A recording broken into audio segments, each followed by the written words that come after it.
Oh, Hello, ladies and gentlemen. Welcome back to Dungeons of Hades, the D&D show where all of us friends get together and play Dungeons and Dragons. Thank you all for anybody who is actually bothering to listen to us. This is our third episode, third consecutive week in a row of recording too.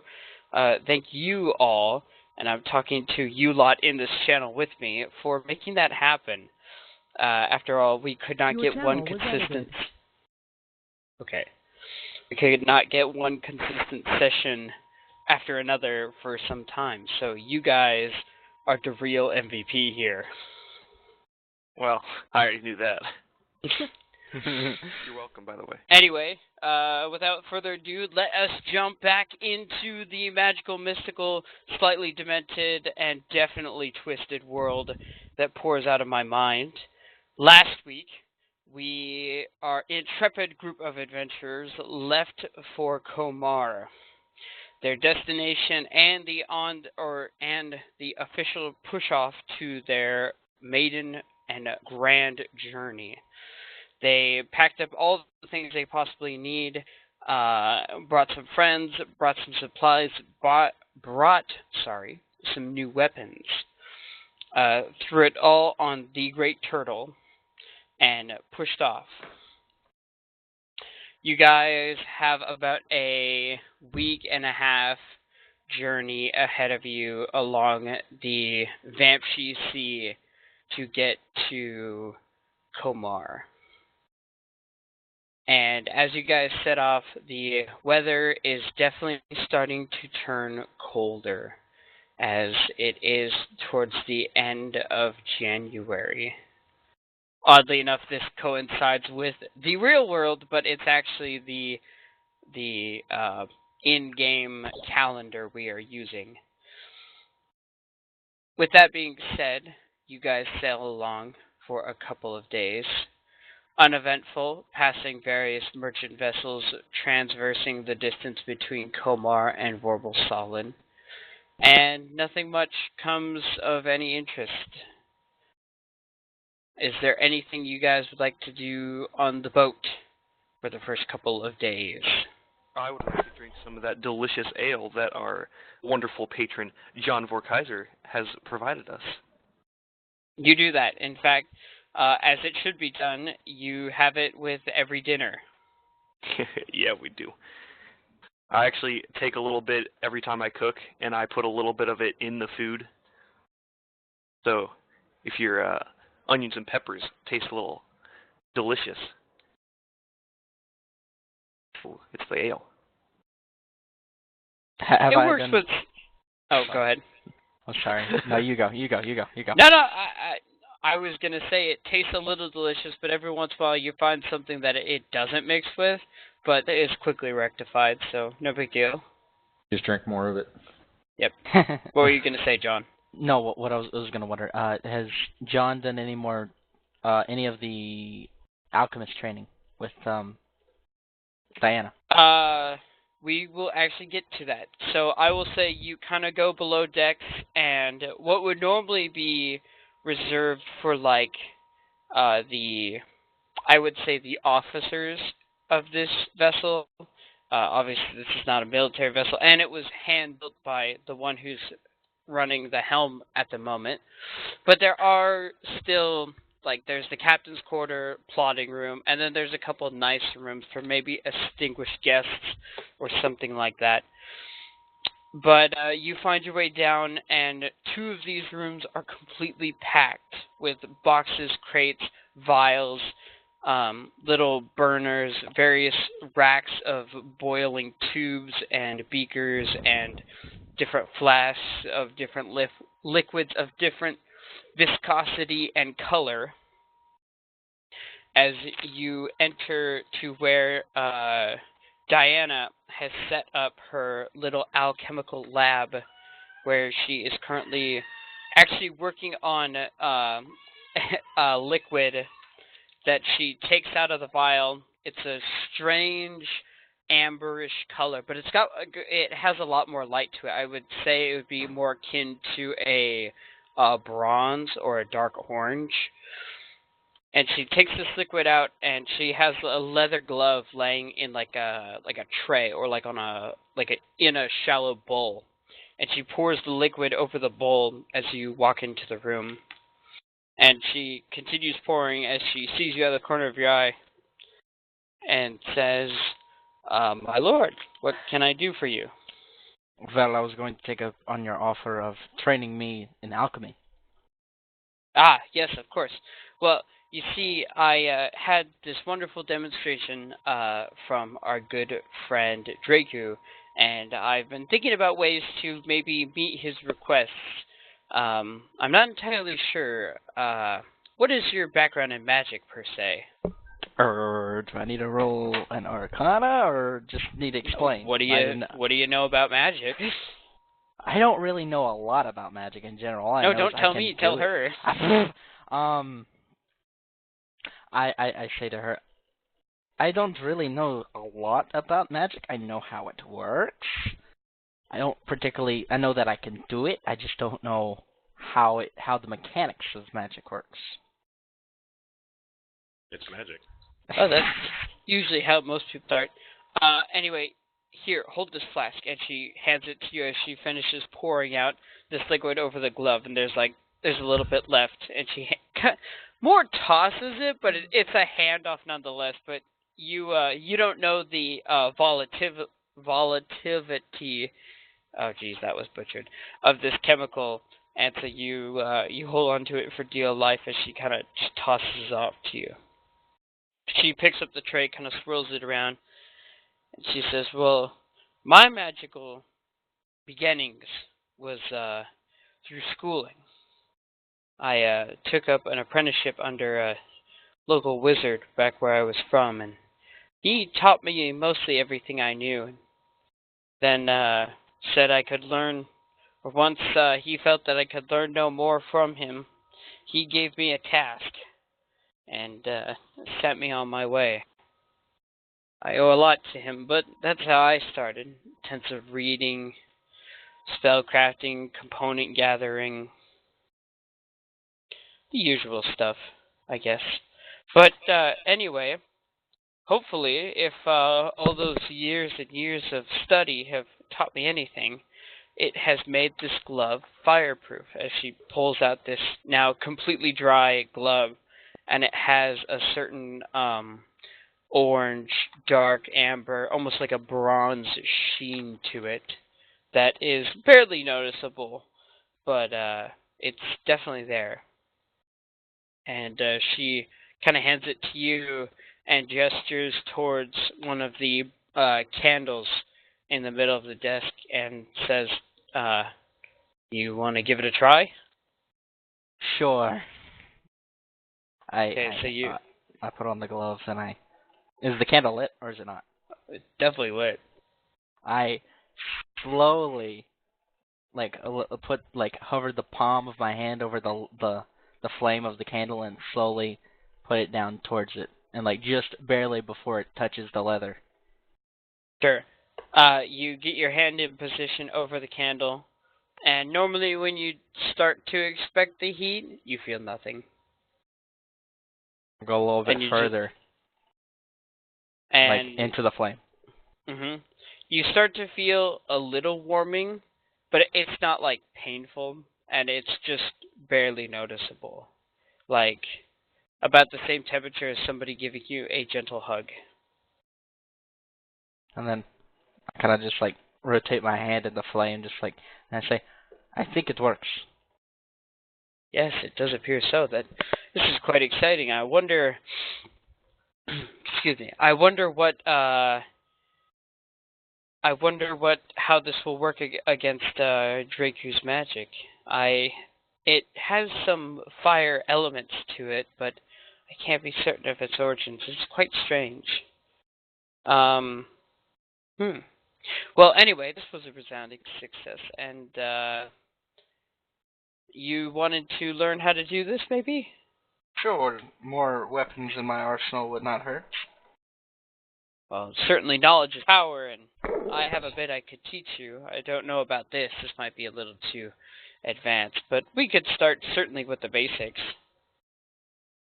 And so then she spends, I would say, the next hour kind of showing you just the basic setups, the basic equipments, running through like what potion bases you should start with, like all the materials that you need just to get like the vat going, and then kind of introduce you into some of the more refined and the after stuff that you throw in that actually gives it its kick.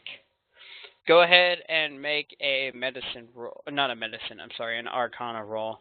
Arcana. Mm-hmm. First roll of the night and see if it's any good. What is it? What is it? It's an 8. It's no Ooh. good. Oh, yes. Well, it's not a 1, so. But you get your vat going, and you get one of them going, and then she shows you the next series of chemicals you want to add in and components. And she says, go A, B, and C, and you swore you heard A, C, and B. And when you put them in your order, the thing starts to roil and boil and turns this like night black as this liquid starts to foam out all over the place and just covers the floor. And then it eventually dies down, and it looks like it did no damage other than like soaking everything in the room. Oh. And she looks at you as this thing kind of starts this giant foaming, waterfall going over the side. She goes, I think we might have missed something there.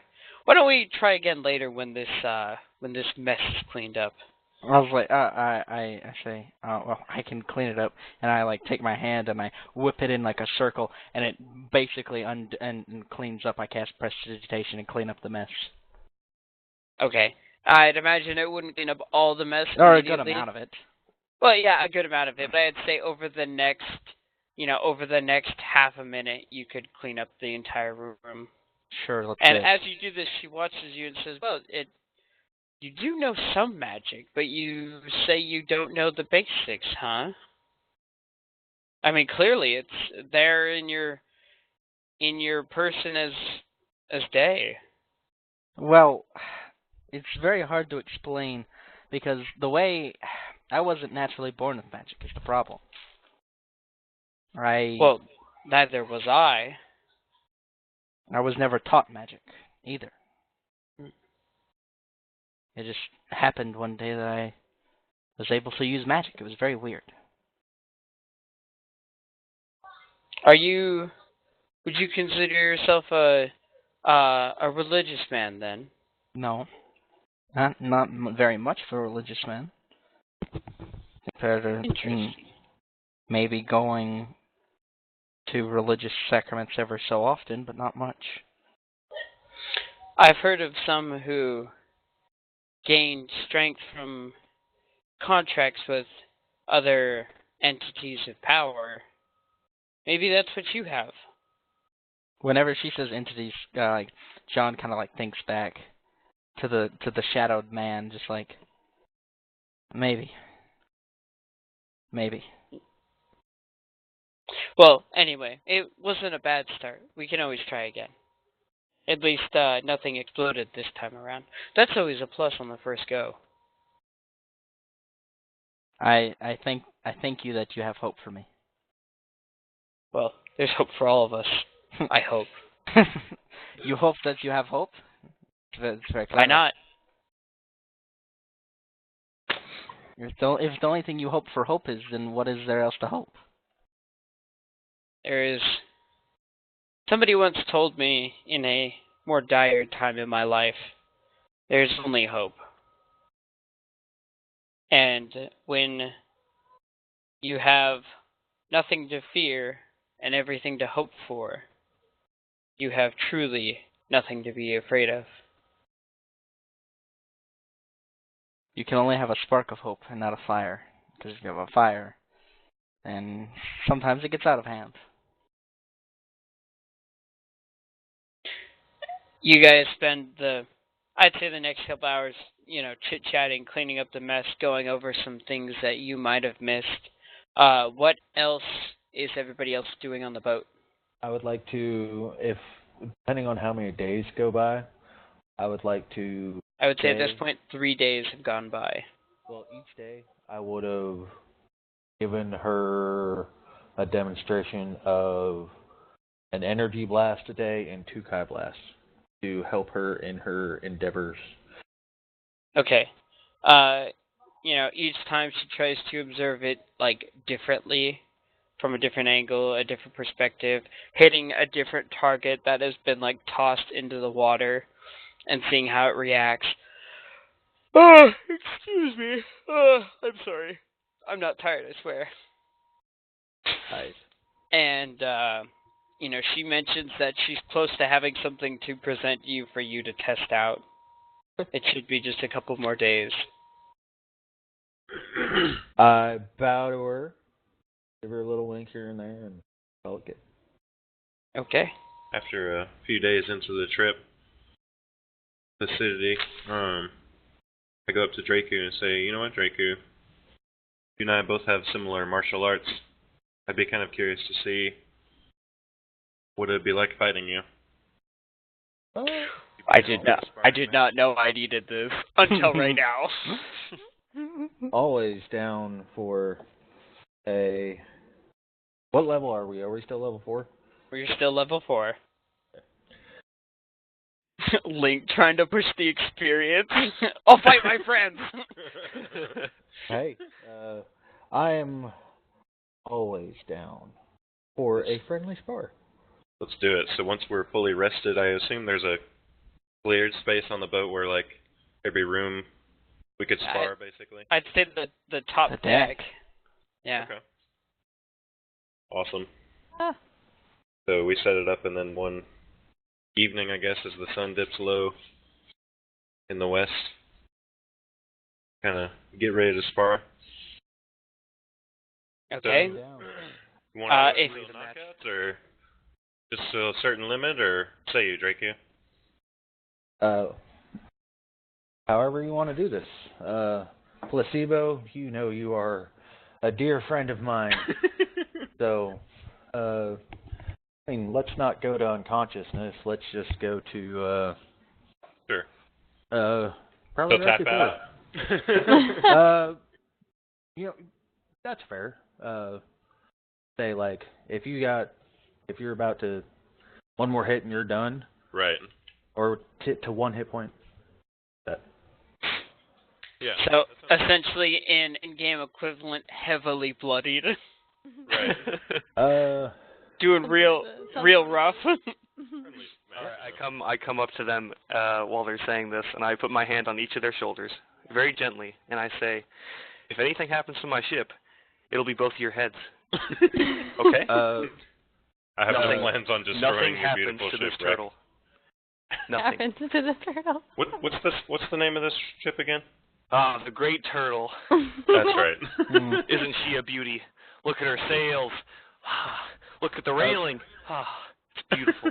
Every I need to put that aspect in of my this notes. ship. Yeah, I catch whiff of fight. I'm just fight, let's go. Placebo. Yes. You want me to go gauntlets or no gauntlets? Your preference. I've never used them, so we can try with the gauntlets. If you're okay with that. If not, then I want to fight you at your best. So if your best is with gauntlets, then go for it. Oh, definitely will help. We shall see. So I bow. And I get into I'd say we're probably about 6 foot apart. Yeah, something like that, probably. Long bow. Show respect to my fellow patriot. I clasp my hands together and bow, and then I pull my quarterstaff off of my back. Alright. Oh my gosh, I'm trying to find a map. I was not prepared. Are you, great placidity, Alright, and you, the great Draku of the Saiyan people, are you ready to fight? Actually, I do have a question. Okay. Yes. Have I shown Diana my Kais? Like, am I out of Kai right No, now? I'm assuming we're all. I would say that. I would say no. Like Placidity brought this to your attention, and you were like, absolutely, but I can't.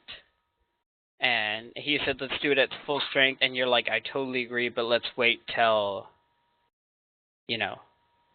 whatever, or whenever I have my strength back. Okay. Yeah, I'd want to fight you at your best. So, I mean, I was kind of letting you know in advance, sort of thing. All right, let's do this. You're probably gonna whoop my ass with that fury of blows and everything like that. Hey. I can only Okay, get one attack. so I've made a box. I know, right? A box I am an artiste. Let me find your guys' characters. I'm so sorry. A boxing ring? Like, let's go. Okay, there's you. And there is... Big old ship. And it's not that big. Oh my gosh, where is... So we'll have to roll initiative, I'm sure, right? Yes, absolutely. And Let's do if that. you guys want, I will let you, flavor your hits as much as you want. Obviously, they're still going to do what they do, but if Right. you want to go crazy and... you know how I do it. Yeah. Oh my gosh, and I put this disgusting, ugly line. Well, as far as initiative goes, Link or Placidity or Placebo, as I call him, rolled an 8 with a 5 plus 3, and I rolled a natural 1 with a plus 2. Okay, so my ruling based on size, this ship is 5, 10, 15, 20. Oh my god. Oh, no, that is unacceptable. For everybody watching at home, you'll be happy to know that my drawing skills are shit compared to my vocal skills. And that is a fact. Okay, so let's see, this is 1, 2, 3, it's 15 feet. So 20 feet. Okay, there. That box is what you can work within. The upper one. Okay, awesome. We'll probably be fairly close the whole time. And this is all water. I'll need roll of my token. Okay, so let's get this show on the road then. Who rolled what for initiative? I'm an 8, he's at 3. Okay. So Link or Placidity, it is your move. Alright, so moved about 5 feet away from Draku, so within striking distance. I immediately... Oh, do you have control of your characters? No. No. Begin spinning my quarterstaff around in a kind of a helicopter motion, kind of a little bit of flare, and move to attack. I do my attack here. Oh. At disadvantage. Disadvantage. Cloak of displacement. 5 to roll twice? Yep. Oof. I don't suppose an 11 hits, huh? No. It does not. Okay. I'm going to do my flurry of blows. So immediately after I take my attack action, I can spend 1 key point to make 2 unarmed strikes as a bonus action. Do I have to do disadvantage for both of those as well? Yes. Yes, because you have not hit him yet. Okay. I forgot about this. Alright, I did so too. there's the first one, which is a 9. That doesn't... Alright, so 9 and 22, so 9. Okay, so that one doesn't hit. Let me roll. My second one's 11. 11 doesn't hit either, does it? Alright, so I have attacked you a bunch and not got anything. And Okay.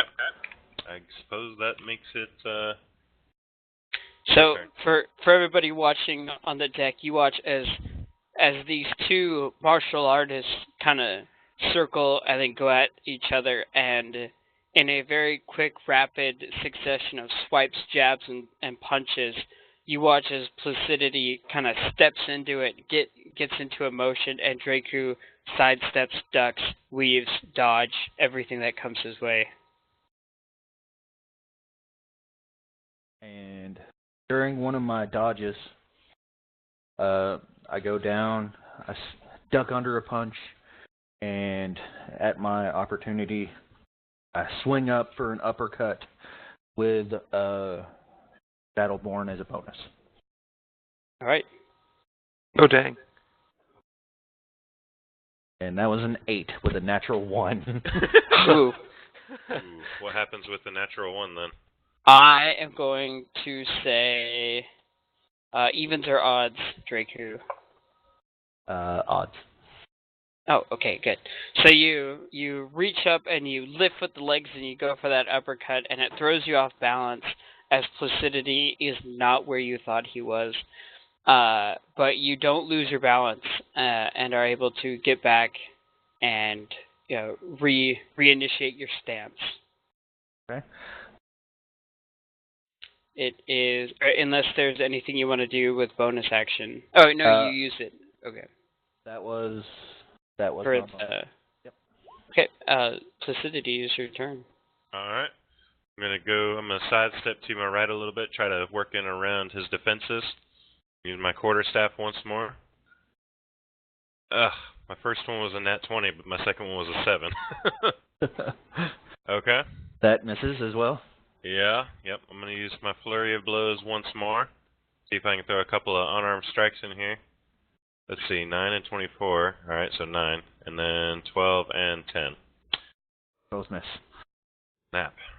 Your disadvantage thing is killing me. I know. So, I start,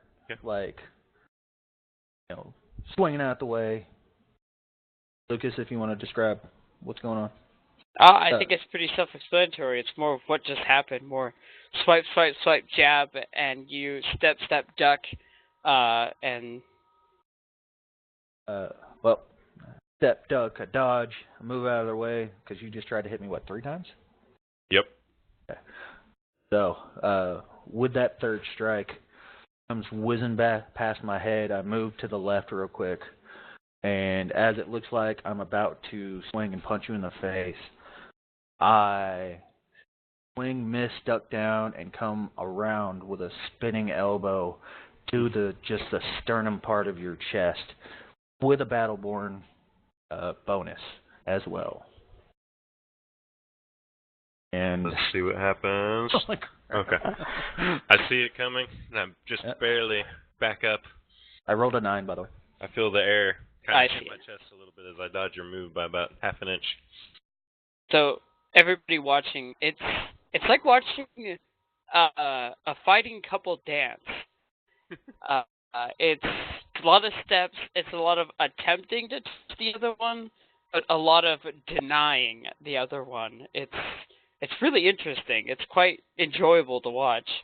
And at this point, Diana peeks her head up as she hears this rapid, unnatural stepping across the deck above her. And, you guys are all gathered around in a little semicircle, I'd imagine, because this is Fight Club. And she pokes her head out, and she's like, what's going on? And then she sees it, she's like, oh, and gets out of the stairway and comes and joins all of you guys. Whenever she says that, I say, we don't talk about Fight Club. Don't talk about Fight Club. I continue my side steps to the right. I'm spinning my quarterstaff all around me in kind of a helicopter motion, bringing it above my head. And as I try to make a feint, look like I'm going to hit you from above, I quickly move it down and attempt to hit you from below. I rolled a 17 with disadvantage. Does it hit? 17 hits? Excellent. So that one does 4 damage. And I'm going to do my flurry of blows. Do I have to do this at disadvantage? No, because you hit him. Okay. So 1 and 2. So I did, let's see, 4 damage, and then the second attacks I did... Oh, hold on, that flurry blows 8 and 11. Yeah, those don't hit. So just 4 damage altogether. So you kind of smack me upside the head with your quarterstaff. And as you smack him, you notice that this cloak that he's been wearing, which has had this odd, kind of almost hazy outline to it that's been making it kind of weird to attack. As you strike true, finally, you see as this haze, almost like the magic has left this piece of cloth, as everything to you, looking to where you want to land your hits and what Draco is doing becomes a lot clearer. I see why you've given our enemies such trouble, Draco. Yes. Well done. And I kind of rub my head a little bit, and I kind of change positions a little bit. And he finally got a hit on me, so all right. I kind of center myself a little bit and just kind of go in for a straight jab right to the jaw. Battleborn as well to hit. Oh my. I kind of like shake Laura's shoulder. I'm like, oh my gosh, do you believe what's happening right now? Oh, Yeah, 17 hits, so 20 definitely does it. I rolled a 20. I'm going to roll 2 because I need to add the gauntlet damages. Okay. Oof. Battleborn, I hit you. Oh, for no. Holy shit, is that really what you do in damage? Oh my gosh. Yes. Oh my but god. hold on. Rolled a 20 for attack and then 15 for damage. Oh my god. D10 plus D4 plus 5 for strength. Battleborn gives me a D4. Wow. Gauntlets give me a D4. And you a hit me in D10. the jaw? Straight to the jaw. 17 points of damage. Okay. So Placidity, you kind of you compliment Ku, and he takes a stance and reaches out and just touches you right on the cheek, and you hear this, or you feel inside your head this slight cracking noise as you're spun around from this impact, and the ocean is above you and the sky is below you, and you're not quite sure what's going on, but you're able to recenter yourself and regather your thoughts and your opinions on life as your head rattles from this hit. I imagine I probably am knocked a little bit to the railing. Aren't I about 5 feet? I'd say so. It's a hell of a hit. Yeah. Kind of recoil a bit. Holy crap. That's one heck of a wallop. I think that's the best hit I've done since we started. I think so too. You almost rolled max damage there. Okay. Oh yeah, sure enough. So I step back and I kind of shake my head a little bit and kind of try to reorient myself. Get rid of the birds flying around my head. Yeah. Kind of shrug my shoulders and rotate my arms a little bit. All right. I guess I'll have to get serious now, and I take my quarterstaff and I'm like spinning around me. And I come in for a hit towards your left, trying to hit you in the waist. See what happens. 10. Does not hit. No. I'm going to use my last key point to do some flurry of blows, see if I can work something out. 1, 2. So your AC is 17? Yes. So one of my flurry of blows attacks hits. It does 4 damage. So as I miss with my quarterstaff, I immediately set my quarterstaff kind of to the side and go out with a left jab, hitting you back in the jaw. Now, because of my flurry of blows technique, you must succeed on a dex saving throw or be knocked prone. Now, the only question I might need, how do I know what the dex saving throw should be? That would be your key DC save. So it's 8 plus your proficiency plus your wisdom. So 6, that's 14. He has to beat a 14. How did you determine that again? 8 plus your proficiency 2 plus your wisdom 4. Oh, okay. Gotcha. Yeah, 14. Okay, cool. Quick bets. Oof. You do 9, so you are knocked prone on your back, I reckon. But that's all the moves I can do, so. Okay. I get knocked on my back. Now, is it a bonus action to stand back up? No, it's half your movement. Half my movement. Mm-hmm. Okay. I use half my movement to get back up. I kind of roll as like he's swinging, and oh, he got me, and I just kind of, I guess I get pushed back. I tripped over myself. I land on my butt. I kind of roll to hop back up and come back up at it in a slightly defensive stance, and I just I kind of prepare myself and I try to go in for I'm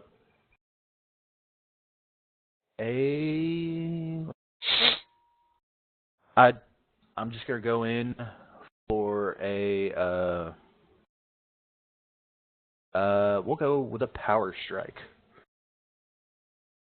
So I kind of go in and I kind of go easy on me, Drake. Here.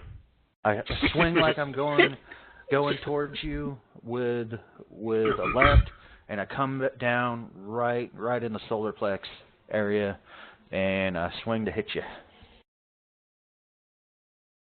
Oh, that hit. 17. 17 does hit. It's gonna hurt real bad. Yeah, no. Most likely. Oh. I hit you with a power strike. With a 12. 12 damage altogether? 12 damage altogether. You have knocked me to exactly 0. Oh. Have I really? Oh my! I am knocked out. Oh. Lucas, you want to describe that for us? Oh my gosh. I think Draven pretty much summed it up. He feints with the left, and you bite, and then you feel this lifting sensation in your chest as some ribs are a little more bowed than they're normally, as you go flying backwards and smack up against the rail of the ship, and then kind of slump down, out of breath and just completely out of energy, as this hit just drained you. Can we say that he went to 1 instead of 0? I don't want to knock him out. Okay. That's fine. I reach over, I hold my hand out. Placebo, brother. Done good. You packed And quite a wallop as up. I'm rubbing my face. I take your hand and let you help me pull me up. I think I'm going to go lay down for a little bit. And actually, I didn't even think about that. I didn't roll gauntlet damage with that either. You killed him. Technically, it would have been a 12 plus 4. Oh my gosh. The unstoppable beast. So I would be bleeding out. Ow. But I help him up. I get him back together, pat him on the back, hold him up in front of me, clasp my hands together. Good bow. Like, we need to do this again. This I look is forward fun. to that. I clasp my hands together in an attempt to bow and almost kind of stumble over a little bit. Yeah, laying down's going to be good. I'm going to go do that. Hey. All right, hey. Drake. Now your next opponent is me. Let's go. No. Whenever That would be a good fight. Yeah, that would be a good fight. I turn to Rake, and I bow. But before this fight happens, I look towards Placidity, and I ask him, "Do you need help going to your bunk?" Hey, if they're going to be fighting, I'm going to stay up here and watch that. Sure. With the assistance of the railing, of course. And I kind of bow. I stand back up. I hold my hand out and give him a little, come on. Oh, dang, we're doing this. Both of you roll initiative. Oh, crap. And I am now down. You're only down like, what, 4 or 8 hit points or something? Oh, geez, You took me down 8 hit points. Yep. How many does that leave you? Here, hold on 1 second. That leaves me with 33. Oh. Wow. I've got 29 total. Oh. Okay. We're in the same boat. Link. I rolled a 12 on initiative. Well, So now, is this weapons too? Since the last fight was hand to hand, because you're both hand to hand. I'll go hand to hand. Okay. I left my weapons down in my my room, the captain's quarters. Okay. Remember, you still have your rage, and your rage does add damage. Okay. Trying to find which page of the player's handbook is unarmed strike. That would be a D4. Plus your strength. D4 plus strength. Okay. Thank you. All right. Come on, let's do this. Oh, I'm so ready after seeing you pound poor Placidity down. And I feel my head getting hot, and I'm ready to fight. Hold on, All right. I'm adding. Let's do this. I'm adding my gauntlet damage. Okay, I think the micros are good. So, okay, so I bow, and I get into my stance. I kind of wait a little bit to give Drake a chance to bow. I don't know if he does or not. I look a little confused at first, but then I bow back, keeping my eyes locked on you. And then we're about what? About 5-6 foot apart. Yeah. Yeah.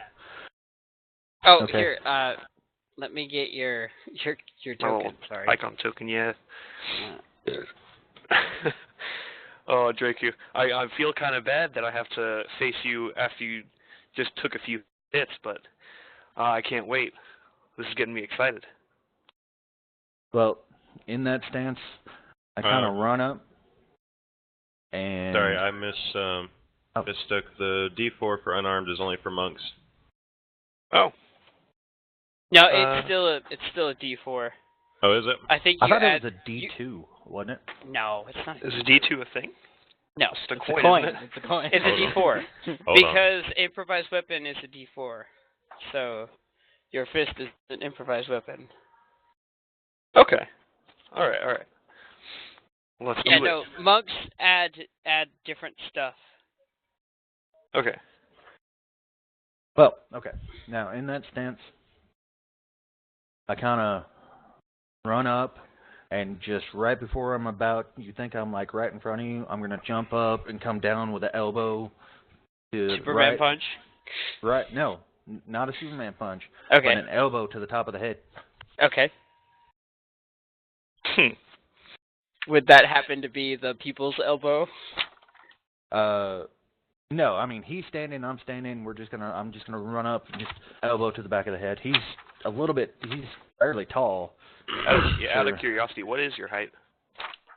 My height is, I am 6 foot. Oh, I'm Jacob's 8 8 feet. feet. Yeah. Well, I can jump pretty high. Yeah, he can jump. Okay. I mean, it's only 2 feet difference. But I'm also gonna come. It's a battleborn hit. Okay. Okay, roll for attack. All right. And I roll a 20. Well, that hits. My AC is 17. Are all of our AC 17?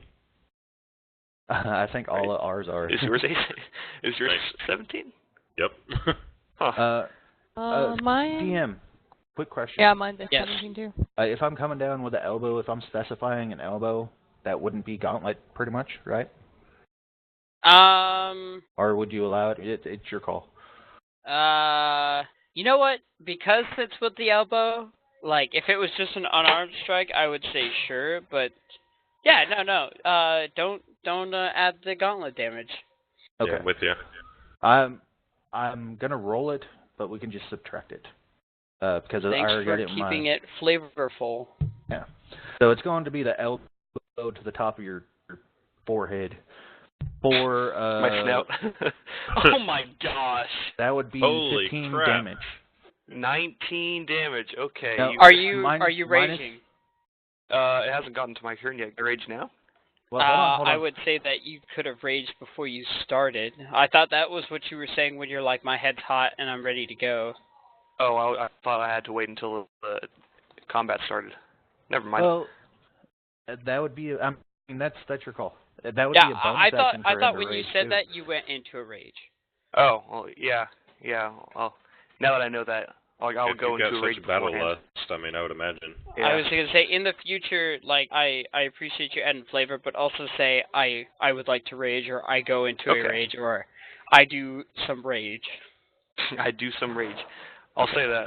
All right. I like that. The hit would actually do 15 damage, so And halved Half. due to your rage. Halved. Okay. So that's like 7.5 damage. Round 8. round down. Okay, 7. so 52. Round wait, down. what? Okay, I'm 53. I'm at 53 HP. Okay. Okay. As this heavy fist comes in, or elbow, sorry, and cracks you right on top of the snout. It is the least fun booping you've had in your entire existence. I really felt it. Oh, Draku, holy, what was that? And I lift my head up and I just let out a huge roar out of anger just from the pain. Ooh. I kind of jump back into my stance, ready for this big raging, frickin' gator-looking turtle to come at me. It is your turn, right? Yep, it is your turn. All right, so it would the attack would be 6. All right. I rolled a natural 1. Okay, rack even or odds? Odds. Oh boy. So you are seeing red, as this huge hit, rattles your brain, and you weren't expecting him to get such a good strike in so early. And you're a little embarrassed, but you're angry more than anything else.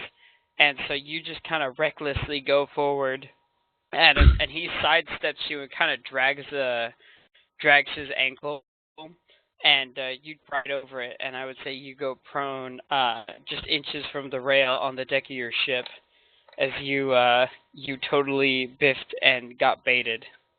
Essentially, you played yourself. Oh. Does he go prone? Yeah, he's prone. Yeah. Oh. He started out prone. Oh, But not he him. have his movement, so he can use half his movement to get up. Yeah, okay, I get up. And then Okay, cool.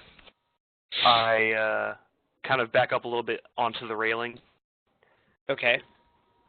And I guess that ends my turn. I can't really do anything. I just kind of put my arms up in a sort of a defensive stance to protect my chest and my face. Okay. And I prepare for his attack. All right. Well, I see him kind of resting up against the railing. I kind of move into position, and I'm gonna do a quick little right hook over to hit him in his snoot, I guess. Would that be a snoot? It would Hit me, be yeah, a it would be a snoot. Hit me in the snoot. I dare you. So I kind of right hook to the snoot. Roll for snoot. Rolling for snoot. Haha. 14. And I miss. Oh. Did I say Battleborn? You did not. Okay. Since I didn't do that, I missed. I am going to go into patient defense. And back up. If I'm not mistaken, isn't that an action for you? It's a bonus. Hmm. I can, Do you have to spend a key point though, right? To do it as a bonus. Well, actually, yeah. Scratch that. Never mind. Okay, I just missed, and do I have any good bonuses that aren't? Actually, you know what?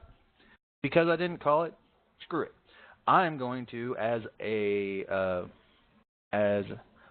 bonus, go in for a Kai Blast. Oh my gosh. Are you still up?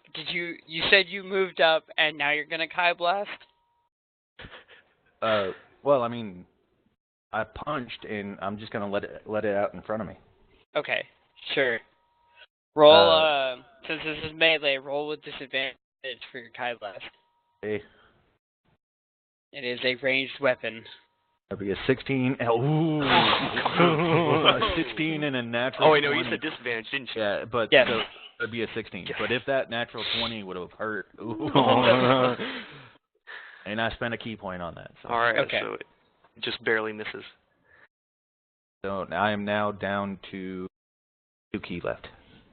What I imagine is he goes for his right hook, and with my arms up, I sort of deflect it, and I see him about to charge a key blast, and I swipe his arm away before he can do it. Yeah. And I shoot it into the water.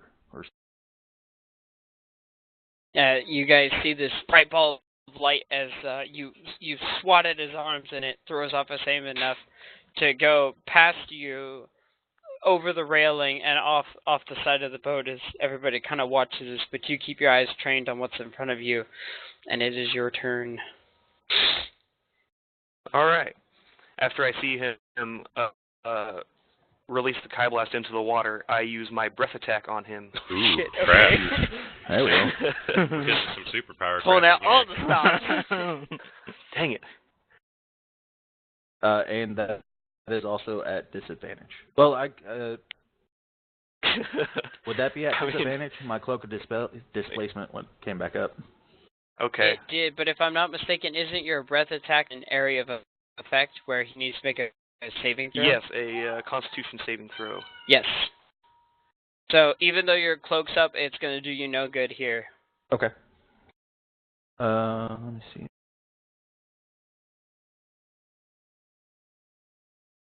Okay.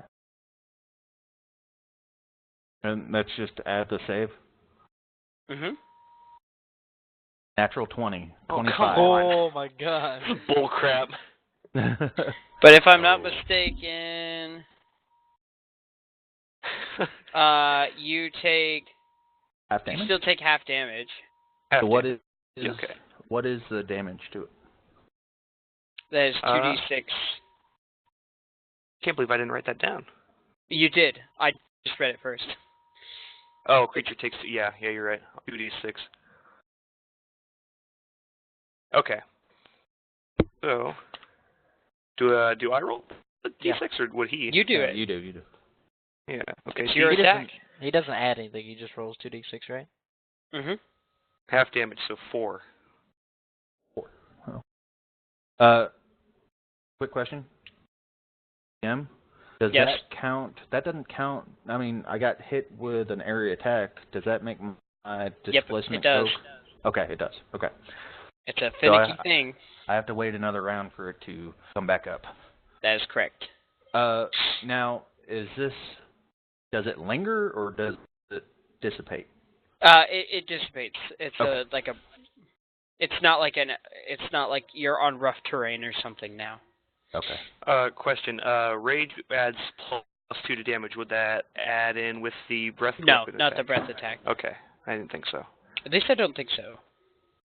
No, because that's I'll for look it up. strength rolls. It's for strength rolls. Right. Okay, thank you.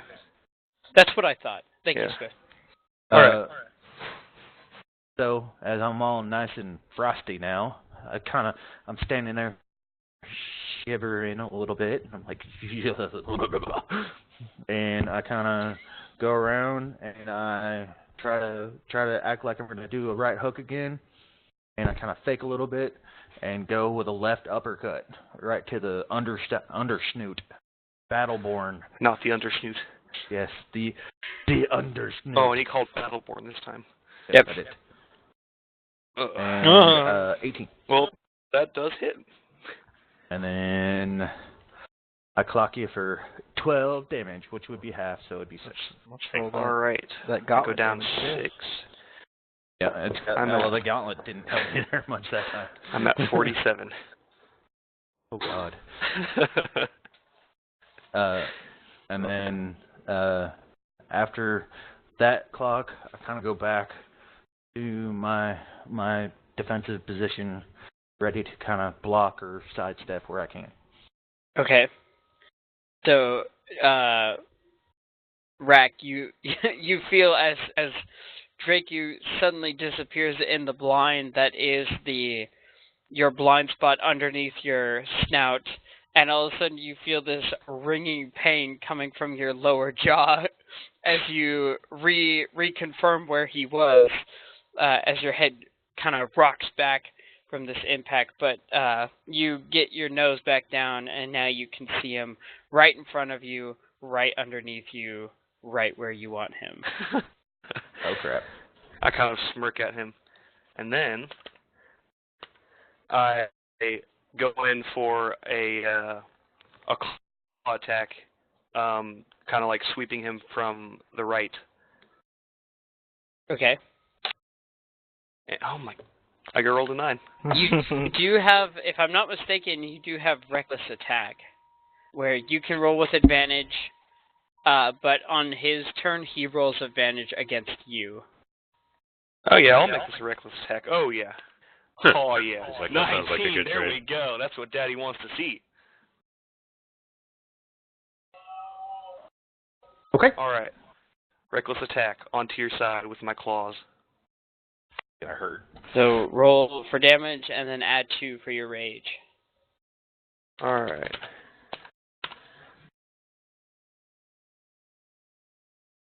$1d4 plus 4. 7.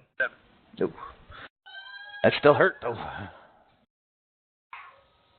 And would that be piercing damage or? I'd probably say slashing, because you said with your claws. Oh, okay. That still hurt. That still hurt. So I swing with my claw, and I just barely seem to graze your chest, but enough to leave some bleeding there. But I've left myself in a position where my arm is down and my body is slanted downwards, and I'm off balance. And so that's my turn.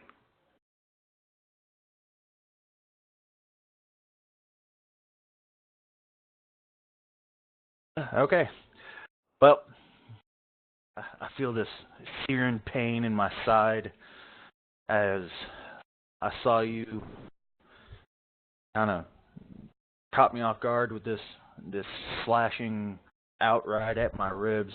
I take it. I prep for it. I take it. It hurt. It didn't hurt as bad. Then I kind of reach underneath you because you are about 2 foot taller than me.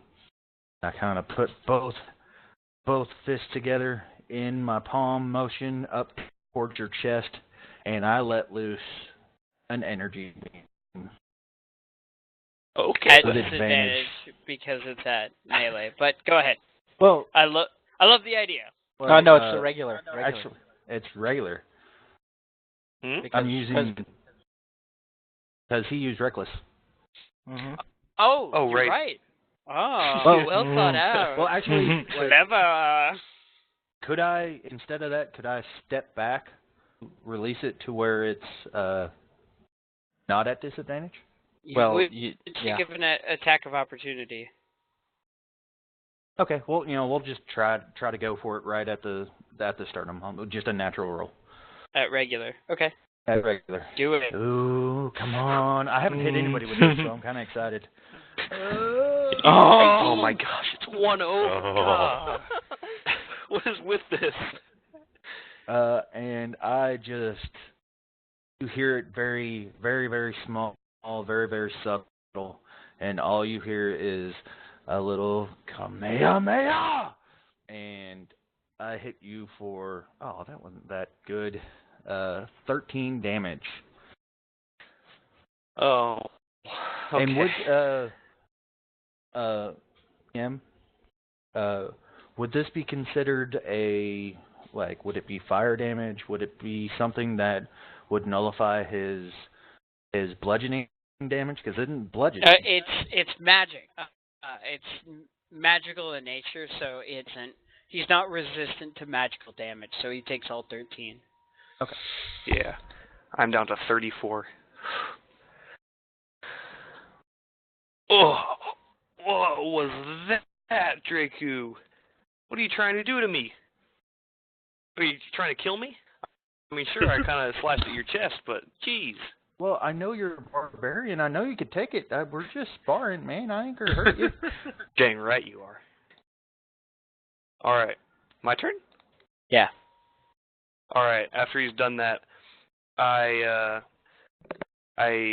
put myself back in my stance, and instead of going for a slashing, I try to feint him with my right, and I thrust my left hand forward to try to aim at his chest and push him back with a heavy punch. So before you roll, if you want this to be reckless, you just like Draven does with all of his maneuvers, you have to declare it beforehand. I will not make this reckless. Okay. I just want to let you know. Thank you. All right. There we go. Ooh, 21. There we go. All right. I have 5, 15 seconds. 4 plus. I love you. 2. I did 7 damage again. Ooh. Whittling me down, man. Ooh. I am not looking so hot. You All right. start this fight with a disadvantage. Yeah. I was You half what? expecting him to turn it down. You're an honorable man, Draku. Oh, well, I mean, I will never turn down a challenge. It's who I am. Okay. So what happened in that punch? Was it just a shove back or Yeah, like a he essentially went for the flat upcut right into your chest. Yeah. It was more but like a jab, not an uppercut. Okay. But he baited you left and you fell for it, and he got you with the other. I guess Alright. claw. I kind of step back and stagger, and I'm like, oh. You can tell that I'm starting to get pretty worn down. Like And I got some blood showing some places, kind of breathing a little bit heavy, but I am a fighter, true and true. there's certain patches and spots of your body that are starting to turn pink and green and all the colors. And you're starting to get these spots from where all these impacts have hit. So I kind of stagger a little bit, and then I run up and I fake with a left jab to shoot, but then I slide behind and I just waylay right into the kidney with my right. Oh. All right. Battleborn. Oh, jeez. All And right. this is not reckless? You didn't do reckless last time? No, I did not do reckless. Okay. No. I've rolled a 24. All right, that hits. And with the gauntlets, I do another 12, so 6 points of damage. And that is All half. right. Oh yeah. Yeah. You got it. You guys know what you're doing. All right, I'm at 28 health. We're still like, I'm at 15. So I've made some ground by pushing you back with my last attack, and I've kind of steadied myself a bit away from the railing. But with that last attack, I kind of stagger a bit sideways towards the railing, but I catch myself just with my hand clutching my side.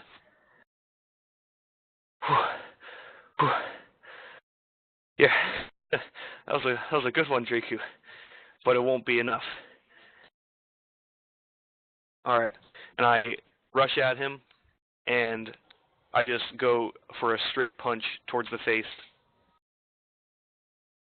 just charging at him. Roll for attack. 17. Oh, hits. Oh. Waiting All right, for my and- displacement cloak to kick in. It's not working. All right, Does and I that have rolled a like a 7. reset timer or something? He I has can't to be not hit. take damage for 1 turn. Yeah. Hit me for 7 points. Yeah, again. Ooh, I am still standing.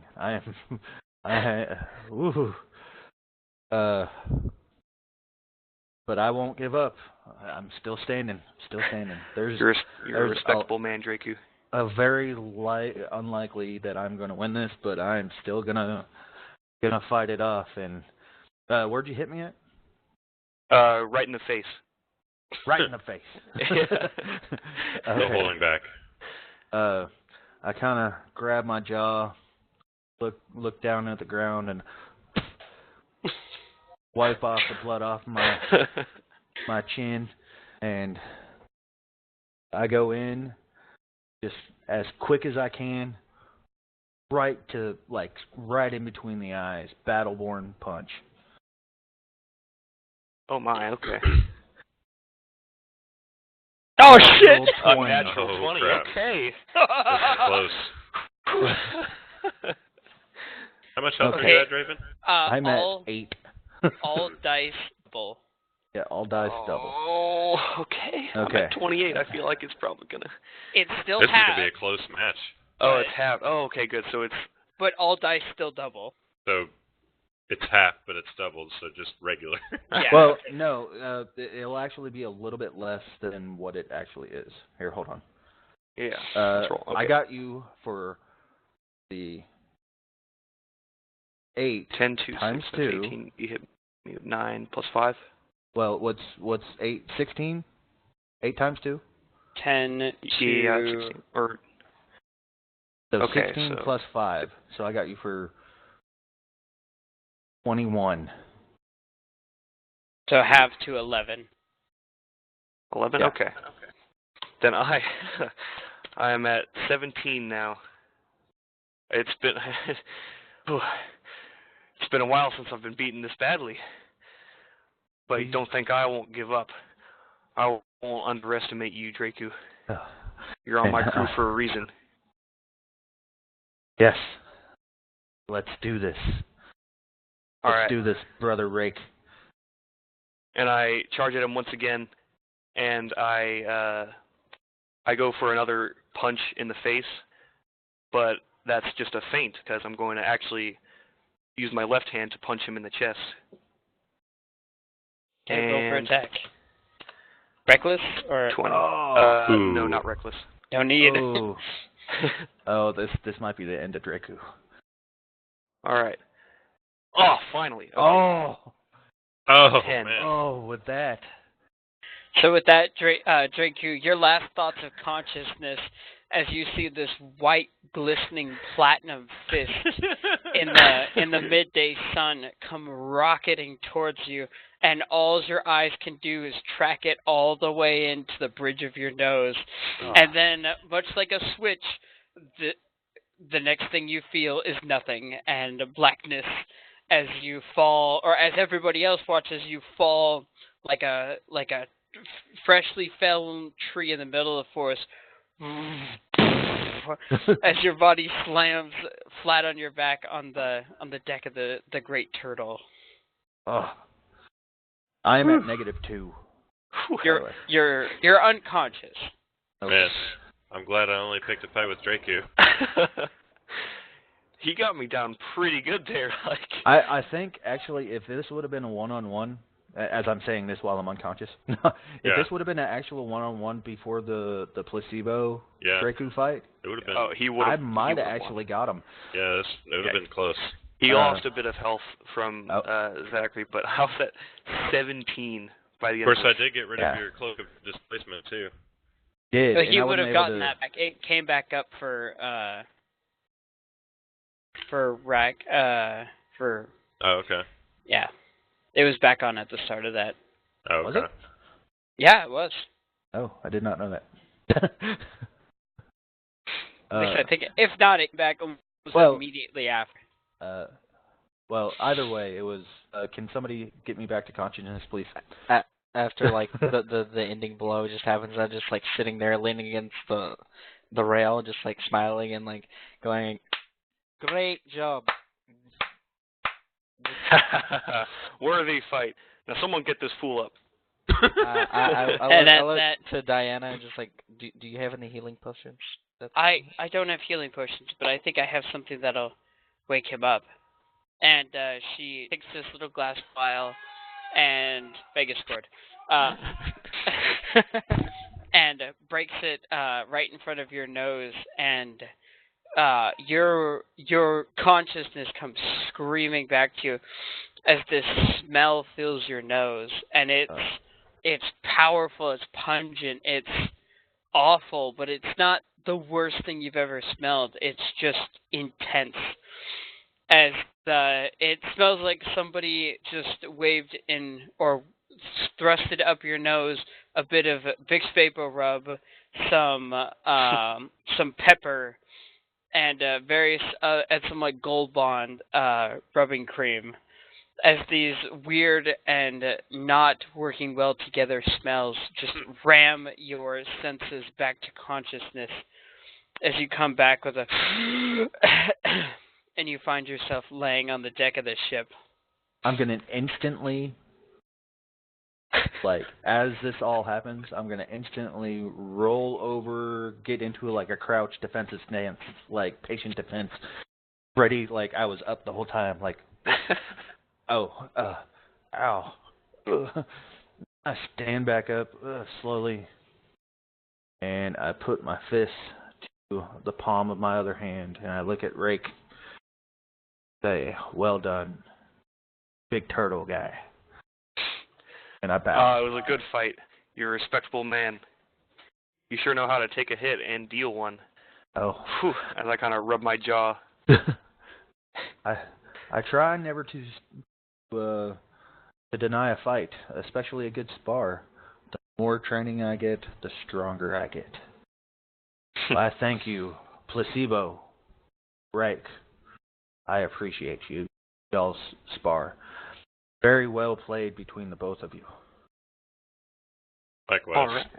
Well, let's go rest some. That was a I fun offer fight. you my shoulder to help kind of support each other back to Do we our have any of improvised that medical bay. ale? Oh boy, do we. And I guess we all go get an ale and Yep. Good times, good times. Nurse your wounds and laugh over your victories and defeats. We are actually going to jump scenes here. Oh, that wasn't going to be the whole session, just us sparring? No. Stop the recording. We're done here. Yeah. Good night, ladies and gentlemen. It's been fun. No. Hold on. Let me make sure I've got everything set up that I need. DM. Yes. I know we're going to switch scenes. Yes. I think I might have time to go talk to Alari. I mean, she would have been right above you when you woke up. Well, I just after we go get our drinks and everything like that, just on the boat. I don't know if we're about to come into dock or not, but if we have enough time, I just want to go talk to Alari. Little Hello, personal. Lori. Yeah, sure. Alari. Which one's Alari again? Laura. Laura. Oh. I got confused too. I just assumed it was Diana. But No. Not this time. Not this. not this time. Well, this is gonna fail miserably, but I'm gonna try this. I kind of walk up to Alari and I'm, hey Alari, how are you doing? Pretty good. How are you feeling after your sparring session? Good. After getting into a little brawl with them, a little bit better with them as they are my brothers. They are my friends in arms. So it brings me closer to them. For you, it's a little bit different. I don't think that we would be as good to spar with, but I did want to talk. Okay. What about? How are you doing? I'm good. Just preparing for the journey that we have coming up. I must apologize to you. I know I seem a little slow, but and I will happen to give you shit over your little bit of your hatred towards the orcish kind. Right. Well, no, it's understandable. I guess now that we've been kind of journeying together for a little while, I guess I do kind of owe a small explanation of that. And I know I do have a problem, but it's kind of a backstory problem where there's a lot of pain kind of tied with the orcs and the orc people. In my experience, they've really brought me nothing but pain in my life. So every time I see anyone that looks like them, whether it's a half-orc or an orc, it just brings back really bad memories, and it's just very painful. So yeah. So I do try to keep it under control, but there's some times where I don't, and I have to leave before I have an outburst. And I think it would be better to leave from a situation than tempt myself to, do something that that a ranger shouldn't do. Rangers are supposed to protect people, and we're supposed to, look after people who are, they can't protect themselves. And I don't want to be part of the problem. So. Well, that's fair. In all fairness, whatever happened to my tribe, I wish I could go back and I can. Well, I don't really know what happened. Really? I was off on a task when it did happen, but I understand the loss, and that sometimes bad things happen to good people. A lot of good people. There's a lot of my tribesmen, men and women, my mother, that lost their lives to whatever happened. I wish I could have been there. I wish I could have done something to help them. I understand your. Well, it's better than me, because I was nothing but a small child, and I couldn't do anything, and I was useless and helpless, and I couldn't even protect I couldn't even protect myself. So, and if it wasn't for my parents, I wouldn't even be alive. But basically, just I understand, because an orc tribe came, basically just 100% demolished my whole entire tribe, my friends, my family.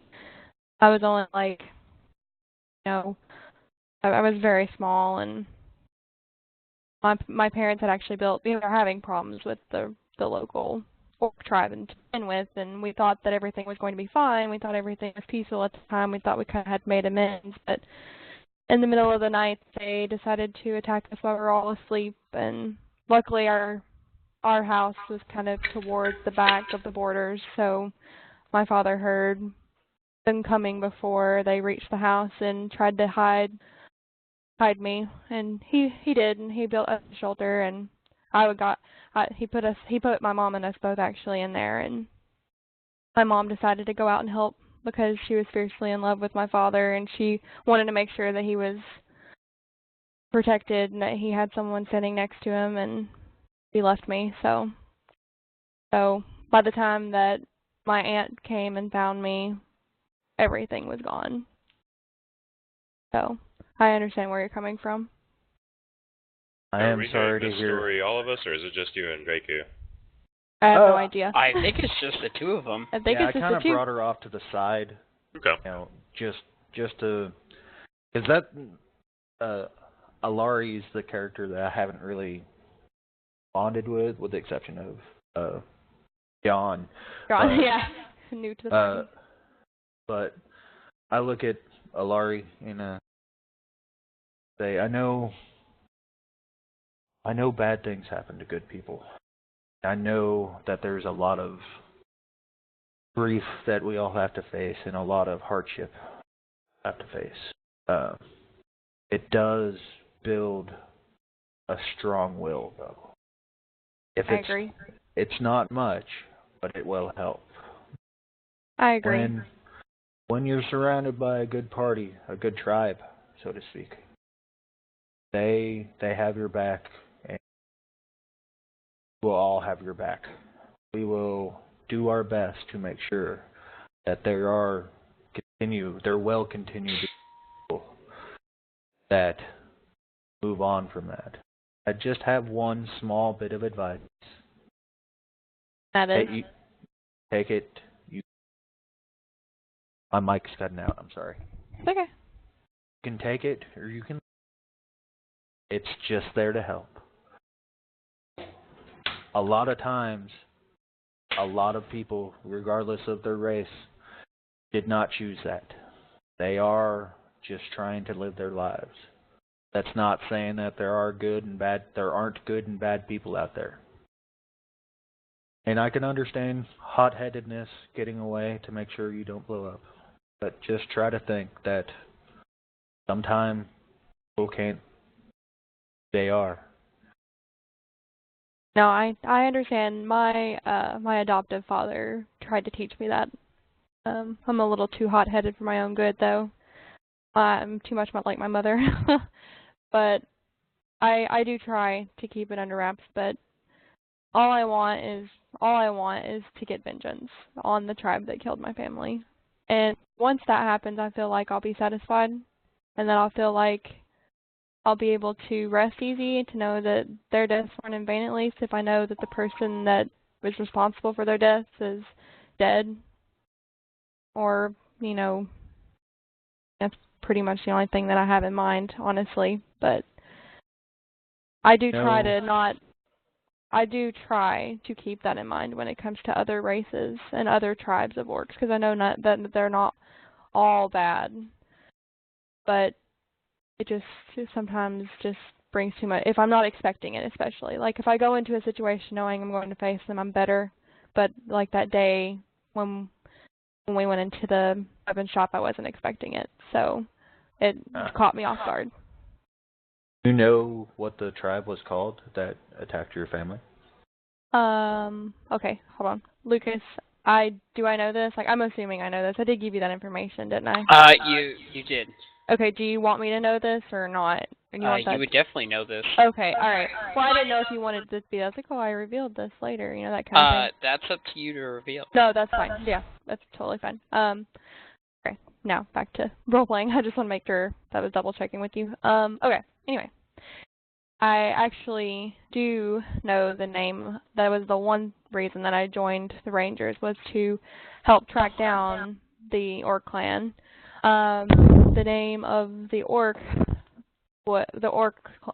tribe that killed my family is Pafakrak Barak, which interprets in common language Skull Trap Clan. And that's all I know. And if I could just find the leader of that clan and find the leader that killed my parents, and the Rock Barak. Yes. Yes.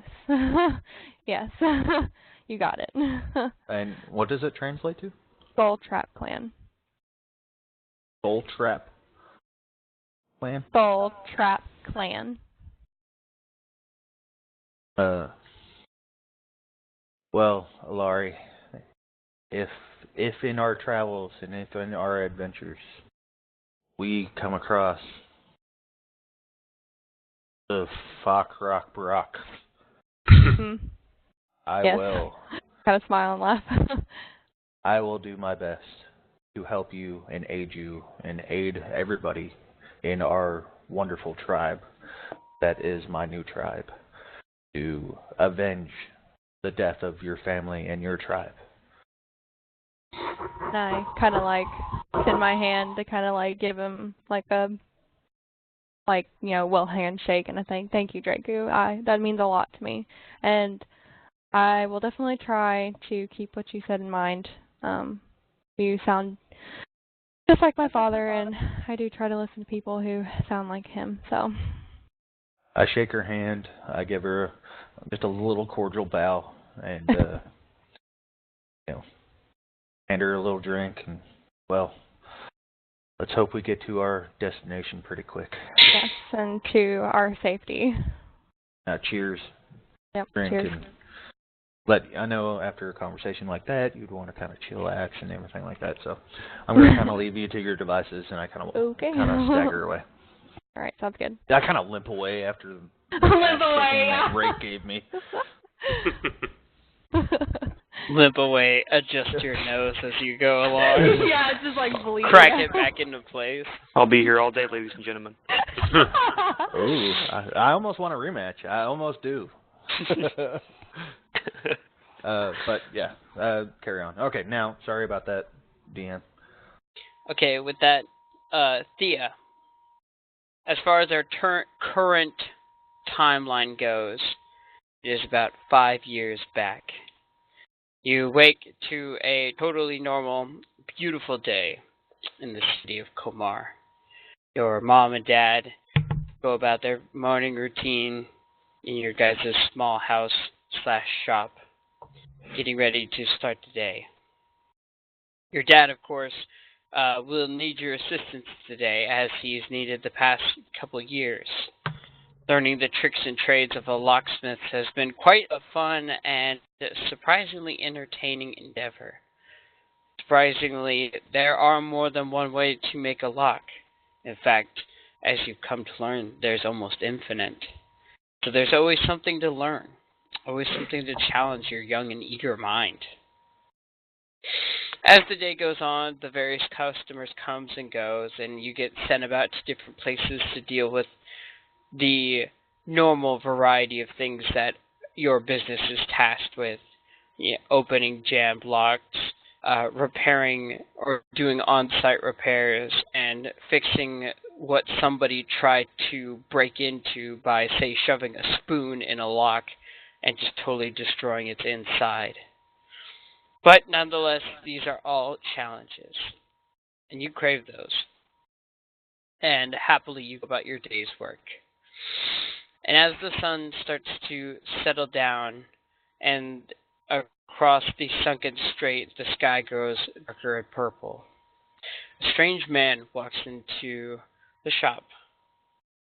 Human, about 5.5 feet tall, in a sharply dressed outfit that is made of a very simple yet elegant, I would say, silky black cloth that forms coat and trousers that have that are layered. The overcoat going over the outside, a very colorful pink vest underneath, and then a white collared button-up shirt underneath that. He also wears a wide-brimmed black hat on top of his head. Very interesting and different design. Not completely alien, though. You've seen others wearing this. This would be, of course, the medieval Renaissance business, the earliest of the tuxedos. But nonetheless, the man walks in and presents to you a lock. What do I? Alright, what's wrong with the lock, sir? Well, you see here, young missy, this lock is giving me some trouble, and I was hoping somebody of your skill, you dig, could help me get it open. Well, yeah, sure thing. It'll just take me about 53 seconds. 53 seconds, that's So quite precise. impressive for someone of your age. Yeah, I learned from the best, my father. And so, go ahead and roll a, I believe it's sleight of hand plus your thieves' tools. And I have no idea how to do that, so can you please guide me through that? You have it all written down, I made sure of that. Well, I know, but on roll 20, I don't know how to do that. Let's So, see is it here. a 4 dice? No. So you go over to the little icon where it says dice, and excuse me, I'm not tired, I swear. So just roll 1 d20. So just click the d20. Alright. And then add your modifiers. Modifier for sleight of hand is +9, and then What? Yeah. And do I add the +5 too for the dexterity? No. No, That's just the sleight of hand? considered in, yes. Okay. So that'll be Wow, 19 a then? 9, holy frick. Yeah. So Holy with the frick. 19, you go about it, and it doesn't take you 53 seconds. It actually takes you about a minute and 10. Close As- enough. But this lock is very different. It's very old. And it almost looks like it has some sort of magical enchantment to it that doesn't lock it, but keeps the internal mechanisms from being messed with. Of course, as you've come to learn, even with magic, nothing is perfect. And certainly nothing is impenetrable. As you work it over, and finally clack, as the mechanisms inside release and this lock separates into two pieces. That there's quite impressive, Missy. You picked this skill up working with your old paw? Yeah, sure did. This one was a little bit tougher than usual, though. Well, that's why I figured I'd take it to someone with capable paws, such as yourself. Nothing can stop me from a lock. Glad to hear. Well, and he slides some coin over, and he actually slides you about 10 gold, which is ridiculous. And nobody pays that much for a lock to be just opened. Tips his hat, picks up the two pieces, and leaves the store. Well, that was an odd fella. 10 gold, though. That's nice. It's unusual. 9 sleight of hand. Now, just above the table, where should I put that 10 gold on my player sheet? Anywhere, essentially anywhere on your character sheet. But like in equipment, I'm not tired. Swear. I believe you. Yeah. Oh wait, my speed Down was 4 for right. doubled too. Fun So it's fact, still been 19, right? when you yawn, it's your body trying to get more oxygen to your brain. So you're not necessarily tired, you're just suffering from slight oxygen deprivation. Fun. Fun indeed. Yeah. It's alright, next time, so it's a sleight of hand and double, so that it'd still be 19 if I had the double Yes. tools, right? Yes, It was no, you did it 19? right. Okay. Checking. Alright. DM, what's next? So as the night goes on, I'd say about 20 minutes go by, and you're quite familiar. This time of evening, almost nobody comes. Your dad's working in the back making locks. New components, keys. Oh my gosh, I'm so sorry. I'm Your killing brain the needs mood. more oxygen. Yeah, I'm dying over it. I'm literally dying. And you have that itching sensation in the back of your mind that overcomes you every once in a while. Where could that individual be going? Certainly somebody of his dress isn't trying to sneak around or do something. I mean, that thing sticks out like a sore thumb in the Komarian atmosphere. So what could he be up to? Maybe you should follow him. Do a little snooping yourself. It wouldn't be the first time, of course. You're quite nimble, and your cat-like reflexes have saved you from a tussle or two before. Sorry, talking to Swift. Yeah, so following him. Sidetrack. Okay, roll a survival check to pick up the trail. Alright, so is that, D20 again? Yes. Yeah, it's always a D20. Alright, Always a D20, and your survival is -2. So, 8. There you go. Oh, dang. And so with that, you walk outside, and you're kind of lost, as it is starting to get towards the evening, and The streets are a little bit more crowded as people make their way from their places of business to home, or vice versa, or whatever the case would be. But at the very fringe of your vision, you see that bobbing fedora-like wide brim hat moving away from you in the distance, and you start to follow it. You try and get closer and try and get closer. You lost it once. You kind of rush ahead to where you thought it was and search around, and you see nothing that is. Oh my gosh.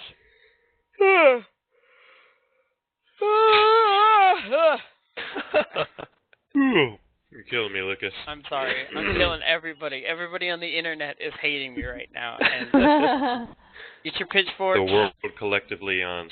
Get on the Oregon Trail. I'll see you in 6 months. Good reference there. Yep. So with that, you once again see this hat bobbing away in the distance, and on a major street, it turns and cuts down an alleyway. You've obviously grown up in Kamara, and you know that alleyway doesn't lead to necessarily anything important, and so it might be a little easier to follow this individual because there's probably not going to be anybody there. So once again, you move ahead, you kind of duck your head around the corner to listen with your improved ears at the situation, and decide it's safe to proceed, and dart into this alleyway and take up some cover. And there, in the shadows, you see that same individual now currently working on the lock that you handed him.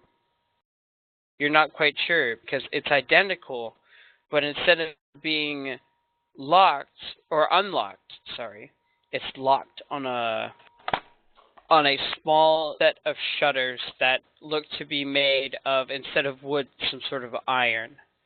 And they are attached to a stone building.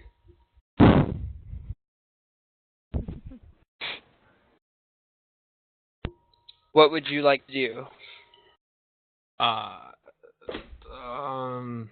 What can I do? Well, if you want to get any closer, you're going to have to make a stealth check. Alright. So that's a +5 and then roll 20. Mm-hmm. So 20 +5, so 19, 20, 24. Yeah. Is that high enough? Oh, yeah, definitely. 19, dang. Okay. It's actually +5, so it's 24. Oh. So you... Double dang. Double dang. You take the opportunity as he fiddles with this lock to close the distance. You get an inhaler. Get some more air. I think Lucas has died on us. Yeah. It was a mid-sentence yawn and then gone. He's gone. I think he went to go fix his yawning problem real quick. No, I'm dumb. I just muted my microphone. That'll I was do it. talking, The best of us. and I'm like, why isn't anybody listening to me? Well, that explains a lot. That'll do it. Anyway, you're about 10 feet away, crouched behind a wooden crate, overlooking this small doorway, and it's about half the size of a door. These two shutters of plate steel on this stone wall, and you watch as this man fondles with the lock, tries to work in the various tools into their respective cogs and recesses, until finally you hear that all too familiar click as the lock separates into two pieces, and you see he moves the latch and opens the two doors, and there inside this small shelf-like device, you can see the little there's like a little cubby.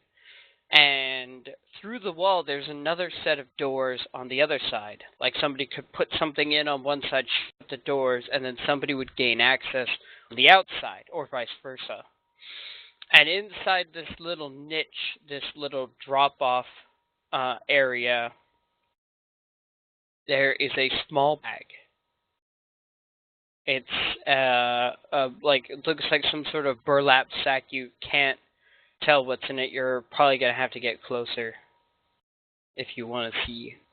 Alright, I'll take the risk. Okay, roll a stealth check.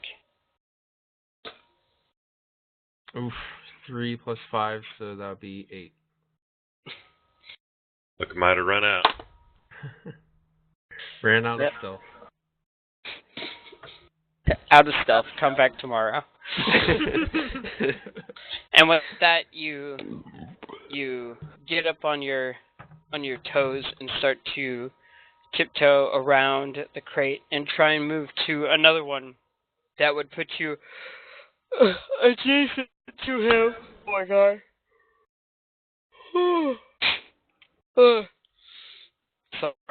Sorry everybody. Thank you You for need to get bearing with lower us. altitude. We're only at like $5 grand around here. Apparently that's too much for you, bro. 5 Okay. altitude. I said 5. No, not 5. I think my house is at 1,300. I think. I don't know. Anyway, so with that, you get caught up on another, like one of those small chicken boxes that you were trying to step over, but your back, your hind paws accidentally catch up against it and it knocks it over, and literally the chickens fly the coop as this man turns around and makes eye contact with you.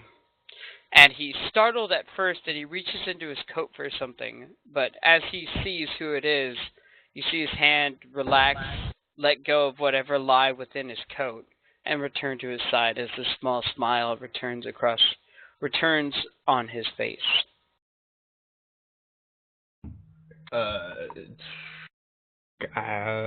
Uh-oh.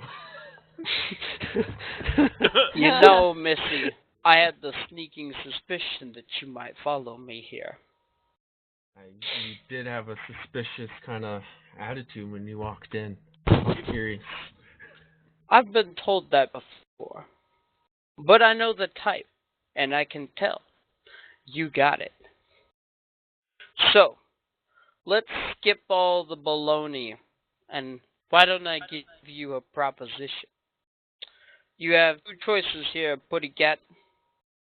1, we could never speak of this incident, and I might be willing to show you a few tricks, if you get what I'm saying. Or 2, we don't speak of this and I kill you where you stand for insurance. I'm sure you understand the terms and the severity of these arrangements. I'll probably go with choice 1. I would love to live. That is an excellent choice, my fine furry friend. Well, So, what's your deal? Is it a cover, a mask, a beard? Why the locksmith's apprentice? it was just in the family business, so took on my dad's skills. And at that, he reaches into the other side of his coat and pulls out this long cigar and a little like box of, I guess what would be the equivalent to matches, and strikes one of them up and takes a puff from his cigar. Says, "The family business. Now that I can relate to. So, tell me, have you heard of DoH by any chance?" I heard it around, but I wasn't very familiar what it was. Well, good. That's how it should be. If you know what it is, that means you know too much, eh? But, so, here's what I'm thinking. You, tomorrow, the docks, the 4th pier down from the right. Knock on the door 3 times, hold for 2 seconds, and then knock once more. Consider it a open invitation and a tour. The family business, if you will. All right, I'll meet you down there. And remember, don't speak of this, or I know where you and your family lives now. Oh, okay. All right. All right. Until next time, kitty cat. And he like flicks the cigar, and like a bunch of ash falls on the ground. Kind of pulls the overcoat closed and turns and walks away without another word. So what's your name, mister? All you need to know right now is name's Marcus. Alright, I'm Thea. I'll see you around. Nice to meet you, Thea. And without looking, just keeps walking off into the distance. Back on the boat, you guys are about, I'd say, 3 days from Komar. The weather's changed, and it's kind of odd how you sailed this corridor twice now. Now, of course, being on the boat, it's 3 times. But the first 2 times you were moving so quickly that it was hard to pick out the finer details. But now, on the Great Turtle, things are a bit slower, a bit more relaxed. There's not the ever-screaming wind that the Imperial fast cruisers try to put themselves in. Rack, you navigate your boat to where, or your ship, to where it will do best. In the calmer winds, not the crazy wild horses of the seas, but the more steadily trotting mules. Your sails catch plenty of wind, and you move at a comfortable speed. I gotta remember I have passengers on this boat. Yes. Can't be going into those waters. Not anymore, at least. And with all the cargo, to what volatility you don't know, it might be best to stay in the calmer straits. Question real quick, Lucas. Yes. Since when Rack and Draven and also Placidity, all did their sparring, like how many days has that been since now? Or is it like the next day? it's not the next day. It's been like 3 days.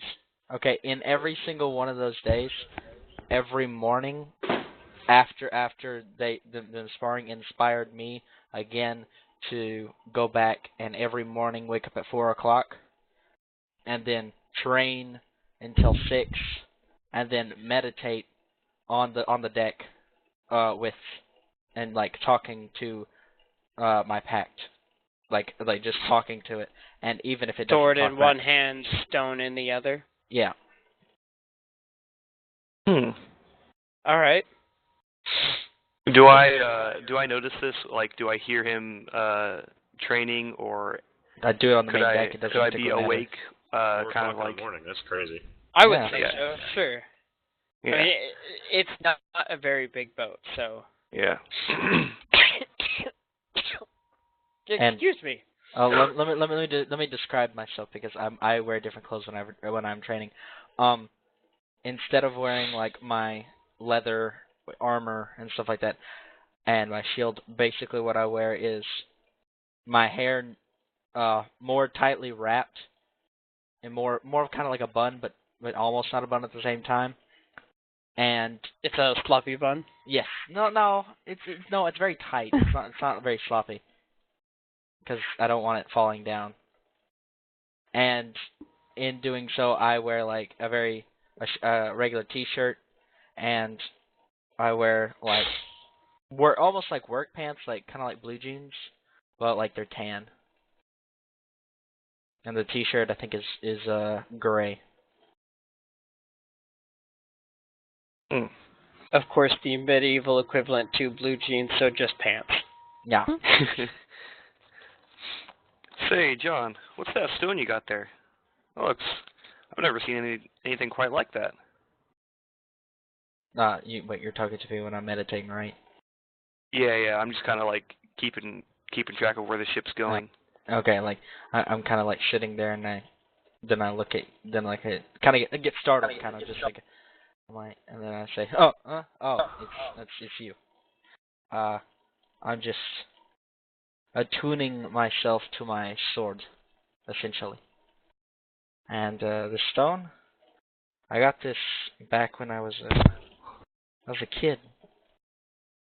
Oh, now that I think about it, it's not that long ago. Probably about 6 years. 8. 8. Really? Yeah, Where'd you get the stone from? It's very hard to explain where I got the stone. It was from a very mysterious person who I really don't even know very well. You know where he got it from? No, I don't. Rats. I was hoping I could get one of those myself. Maybe make some nice decorations around the ship. What does he view the stone as? So he sees the stone as half stone and then 2/4 green and white, perfectly blended as if it had always existed like this. And he sees the sword as green. Or the gem in the hilt of the sword as green. Okay. I just kind of like flick it up in the air and so on and so forth, and I throw it to you, and I'm like, you want to see a cool trick? Sure, why not? Catch the stone that I throw at you? Do I have to roll it like an acrobatics check or something like that? No, I'm not like tossing it like directly at your forehead. I'm just kind of like chunking it. Like okay. Just kind of like a gentle toss. Yeah. Okay. And then little underhand slow ball. Yeah. And then I whip my hand around in like an under circle, and then it vanishes from your hand and it instantly comes back to my palm. Whoa! How'd you do that? How'd you do that? Well, there's this thing called magic. It's in the world. If you don't know about it, I don't know if you've never heard about magic before, but the way that magic works is called magic. Magic just works because it's magic. There's really no explanation other than it's magic. Yeah. I had someone like you on my old ship. I didn't really get along with him that well either. Hey, sorry. Hey. But did he ever apologize for anything that he did? Yes. That Fair. makes it all better. Fair. But fair. He was a bit of a strict teacher. He taught me a lot of things, but was it a spell you casted just now? What did that? It's not a spell. Just something that I can do. Huh. It's all not right. something that I knew I could do for a long time. Not until about 8 years ago. Still trying to understand it myself. What happened 8 years ago? I got this sword 8 years ago. It's the same person you got the stone from? Well, I didn't get the sword from that person that gave me the stone. I bought this sword at the weapon shop in the capital city. Oh. Okay. And a few months after getting the sword, I could do a bunch of unusual things. Is there anything that I know I could never do before? Anything more you can do than just teleport it from my hand to yours? The sword?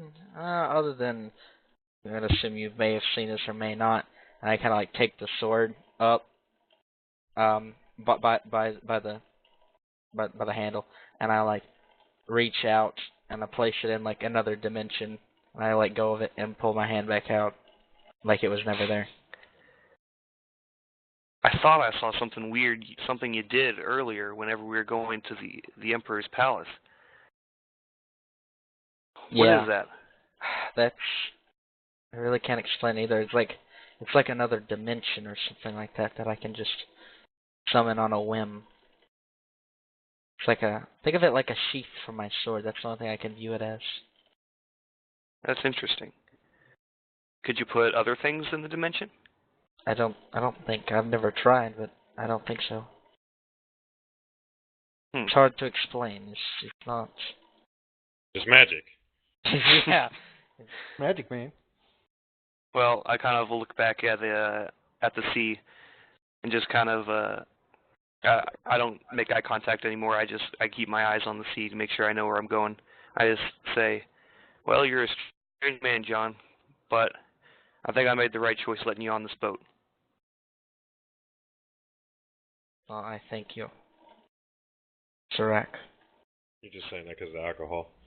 I love it how everybody starts calling Van John now. He just seems like such a John to me. Gee, I wonder why. But one day, like in general, like we're eating breakfast. Do we eat breakfast together? That is a good question. I'd imagine so. I mean, Yeah, nobody I haven't been getting up at 7 o'clock in the morning and cooking you all food for nothing. I would like to think that we all ate breakfast together just to kind of help bring oneness to the group. Well, during, I would assume, at least one of those days, I would probably ask, like, what is everyone's story? Because I don't know. Oh yeah, I guess we covered that on our trip to Meru, but we didn't really. Meru. Yeah. I guess we have new people now. Yeah. New person. I just kind of like, whenever we're eating our food, just dead silence, like, so what's your guys' story?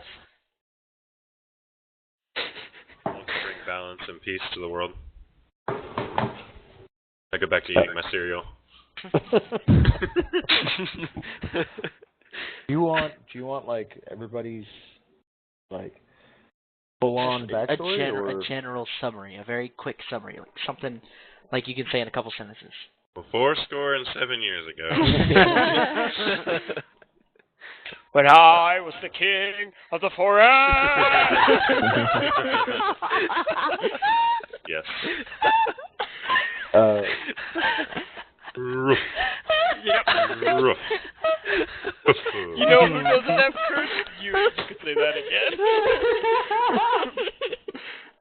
Well, I guess I'll start.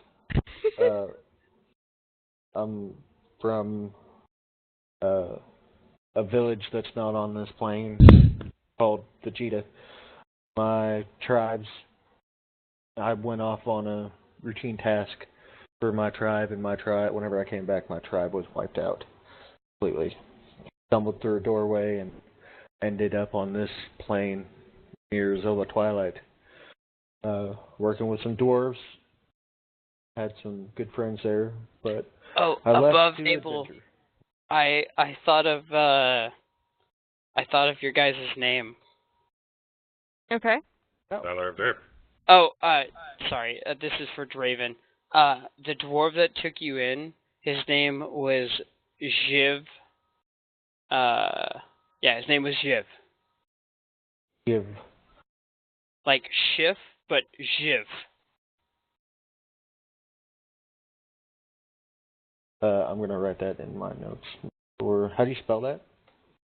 Hell if I know. J-H-I-V? Like Shiv? Yeah, but Jiv.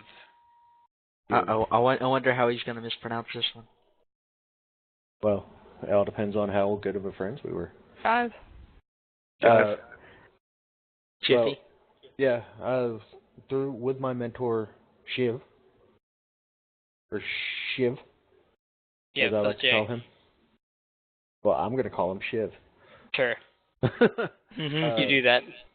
A good friend of mine, the good dwarves over at underneath Silver Twilight. Well, I wanted to adventure and look for work, and also explore the beautiful world and find a tribe of my own. And I ventured to Vorgel Solon. That's it. That's all I got. Let me go back to this. Stuffing my face like hardcore. Get that good bread. Yeah. That good bread right there. That's some good bread. There is he cooks breakfast, but I also have a piece of my bread on the edge of my plate.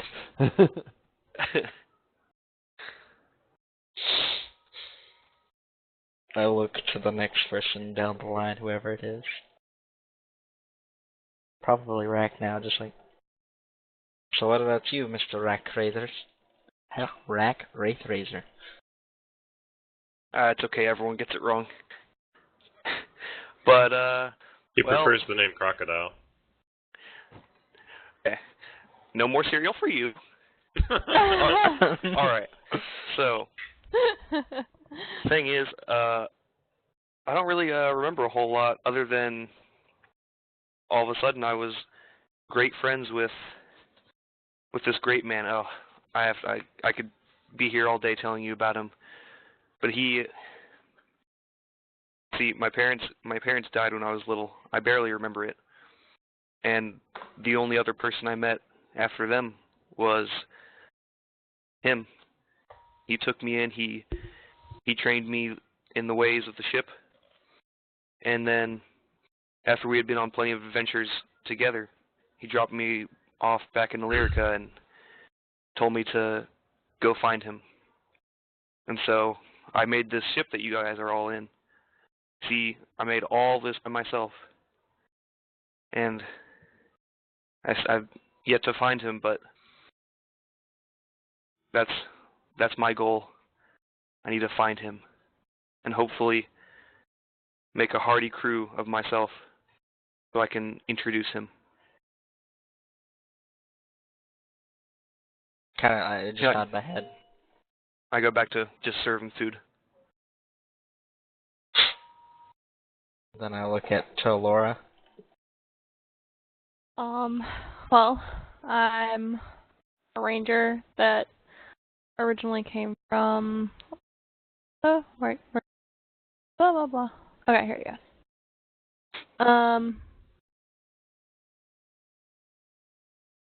Yeah, okay, so I'm a ranger that came from Dalton, which is the Commonwealth, a place in the Commonwealth, and under the United Southern Sky Rangers, is the part of it's the ranger plan that I'm kind of part of, and I was under a protection outreach program when I met you guys. I was taking a short vacation as just to me by my superiors, and yeah, now I'm on this mission to do whatever the United Southern Sky Rangers need me to do. Protect the world, basically. I nod, and then I look at all of you, and then I kind of look at myself, and I kind of say, well, I'm very different than all of you. How so? I have a family, and they're living. Weird. Wow. What a black sheep. I just stand up and I walk out. Oh, God damn it. That's what I would have meant to say. John, in the back of your head, you just hear this slow clap. What a freak. And I'm just like, I think to myself, I have my hand over my face, and I'm just like, well, shit. You got away with people, don't you? I pipe up and I go, John, you're not really smart, are you? No, I just have a poor choice of words many times. Yeah, I'll say. Oh, so you're in the doorway still. Me too. Yeah, and I screamed that from the doorway. And I kind of give out a sigh. I'm just like, I didn't mean to offend. It's hard to say what I mean. Tell me, what's it like having family, John? Please, tell me more. I get up and I leave. Oh, damn. The leaving twins. Let's go. John, I kind of come up behind him. You see, these people, they're all a bunch of weirdos too. I mean, not me, of course. You guys are all freaks to me. But like, they're just a little rough around the edges. They take a little bit. They're an acquired taste.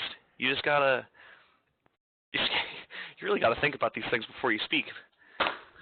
That's just something that's a bad thing about me.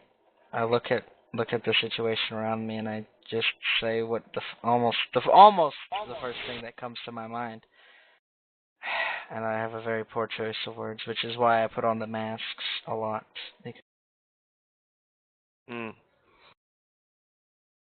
Saying whatever you think and then acting suspicious doesn't really work well together, I find. I'm just sitting there eating, listening to those whole things, just kind of giggling. Well, just in general, my different. No, I'm not trying to say like, oh, I have a family. No, it's just that it's hard for me to relate to you guys. I don't understand the hardships that you've had compared to me.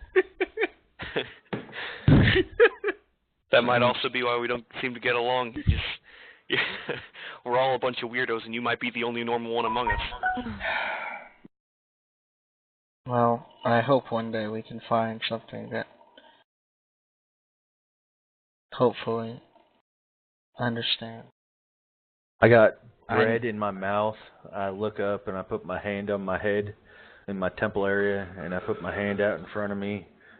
I'm John, and I have a family. And I start giggling to myself. And I say one thing. It's like, this kind of reminds me about something that happened to me long ago, whenever I was 17 or 8. Not too long ago. Maybe about 6 years. Whenever well, you can tell me. I'm listening. My father finally gave me permission to go out on my own and almost seek my own path for a while. Just usually during the summer when there's not much to do, in the sense of counseling and having to learn new skills. So he decided that I had 2 months to go to go understand how the common people were. So I went. No, just listen. I'm That's okay. Placidity's not in the room anymore. I know. I was I'm still sitting at the table giggling. It's like and in general, the world around where I grew up compared to everyone else is so much different, so vastly different. I feel like almost like a foreigner. I don't understand the hardships of what one person has compared to the other because I've never experienced something that is so deep down and hey, Vaughn, it eats them up. John? Yes. Yeah. John. Yes. I have a quick piece of advice. Uncle Draku, giving out advice left and right. No. Yes. Hey, advice is free. I think your best bet is to instead of looking at other people as common people, everybody has their struggles. You have yours. But you are human. Well, kind of, I guess. You're a weird one. But you're a human. I strive to treat everyone as equal. We all bleed, not relatively the same color of blood, but we all bleed blood. Well, quit looking at other people as common folk and look at them as humans. Well, that doesn't really work either. In this group with one human, that doesn't work. Yeah. Look at them as humanoid. I do understand Sentient that. beings, yeah. Especially like during my outing, I did befriend this one person. Her name was, what was her name? Her name was, I believe, was Julia. I haven't talked to her. Was she good looking? To most people, and to me, yes, she was considered good looking. Oh, John, you And- dog, you. John, yeah. And in general, her main struggle was that I couldn't really relate to this, but we met one night. I think it was at a tavern that I was passing through, that I stayed for room and board, and I was sitting by myself, just and drinking. Was planning on going to bed early that night for the next town, but then she came to me when she said I looked odd, different, like I didn't belong here, in the tavern. I mean, and I wondered why, because I was wearing I wasn't wearing my normal clothes. I was trying to fit in, for say. But I have a she feeling caught you on- have a hard time doing that anywhere you go. Mm-hmm. But she caught on very quickly, that I wasn't who I claimed to be. But she laughed at me and so on and so forth, and she even kind of criticized what I was doing in general. Said, it's like, you need to act more of yourself instead of trying to be someone that you're not. Try to express yourself in ways, and whenever I would talk to her, she would always correct me, and if I said something wrong or something that was not informal, but something that was just dumb in general, and this kind of reminded me of that, because I haven't seen her in years and years, and I forgot about, because if I say anything now, nobody questions it, since I'm of my rank, and sometimes it annoys me that even if I'm in the wrong, no one corrects me. I don't think you'll have a Well- problem with that here. Yeah, you will not have a problem with that here, buddy. Also, the way I learned, the best way to find out who people are and to gain their trust is to be in a fight with them. You have yet to do that. Now us, we've already gone on a mission before to a whole new island. We've defended the capital. We saved a high-ranking official's son. Speaking We've of been in that, plenty of experiences together. speaking of saving that high-ranking official son, I do thank you. He was a good friend of mine. You too. I knew him when he was, well, I guess he still is a little kid, but I knew him when he was younger. As I pick up my plate and put it away, I walk over to John, I pat him on the shoulder as I'm walking out, and I'm like, look at John talking about friends and whatnot. Stick with it. Rex, Be yourself, and then one day, maybe we can consider you a friend as well. Rex, Just do the right thing, and then we will move on. And I walk out. Rick, you said that I need to prove myself in combat, right? Well, that seems to be the best way. Now, I understand that you are a very strong and capable person, correct? Before you even finish, yes, I will. Is it just me, or is the mics are you guys' mics kind of choppy, or is it just me? I don't hear it. Yeah, I Okay, don't hear it either. I think I just might be you. Was it mine? Am I choppy? No, on you're that? good. It just sounds No, every- fuzzy. It must be me. Okay. Now, Yes, I will. I hope you do not go on easy on a good friend. You saw what I did to Draku, right? Yes, I did. Yeah. Table, you better be glad I'm not in the room anymore.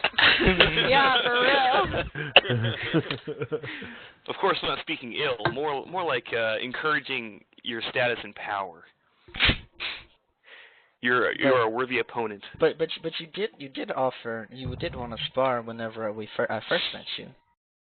Oh Because- yeah, before you got off your jail, I was planning on Yeah. taking you to the stables and fighting you right then and there. So this think about this way, that sure, if I lose, you get to beat the shit out of me. There you go.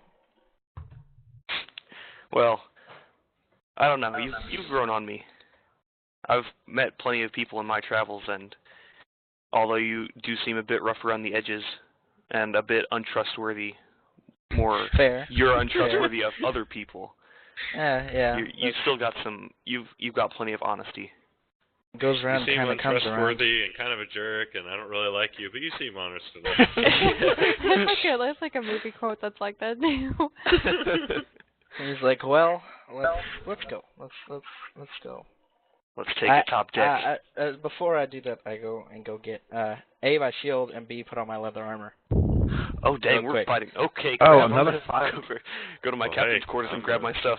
I'm going to sit up on deck and watch this crap.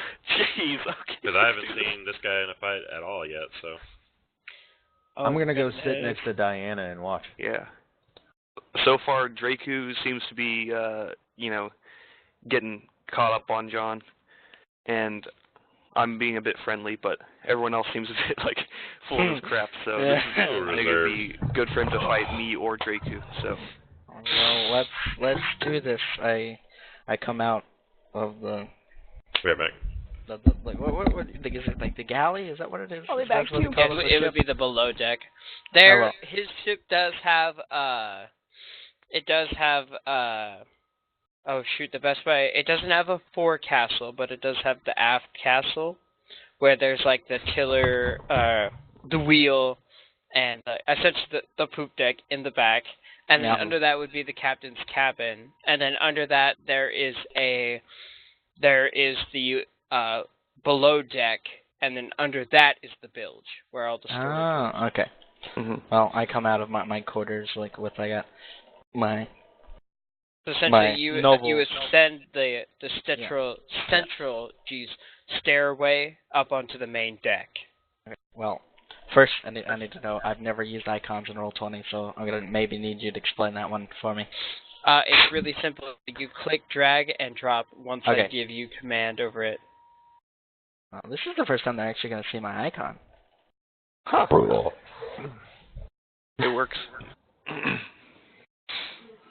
Oh, wait, I thought that was my icon. I thought it was the other one. I thought we decided on this one because it showed up. No, I thought we decided on the other one because.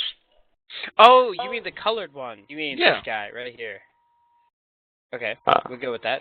Yeah, that was that was the one we decided on. Now they look the same to me, so it works. Okay, wait, I'm trying. Let me try to figure out how. Well, okay, I can't select them. That's because I haven't given you permission yet. Hold on. There you go. You should be able to move it. Okay. Solid. All right. What? Okay.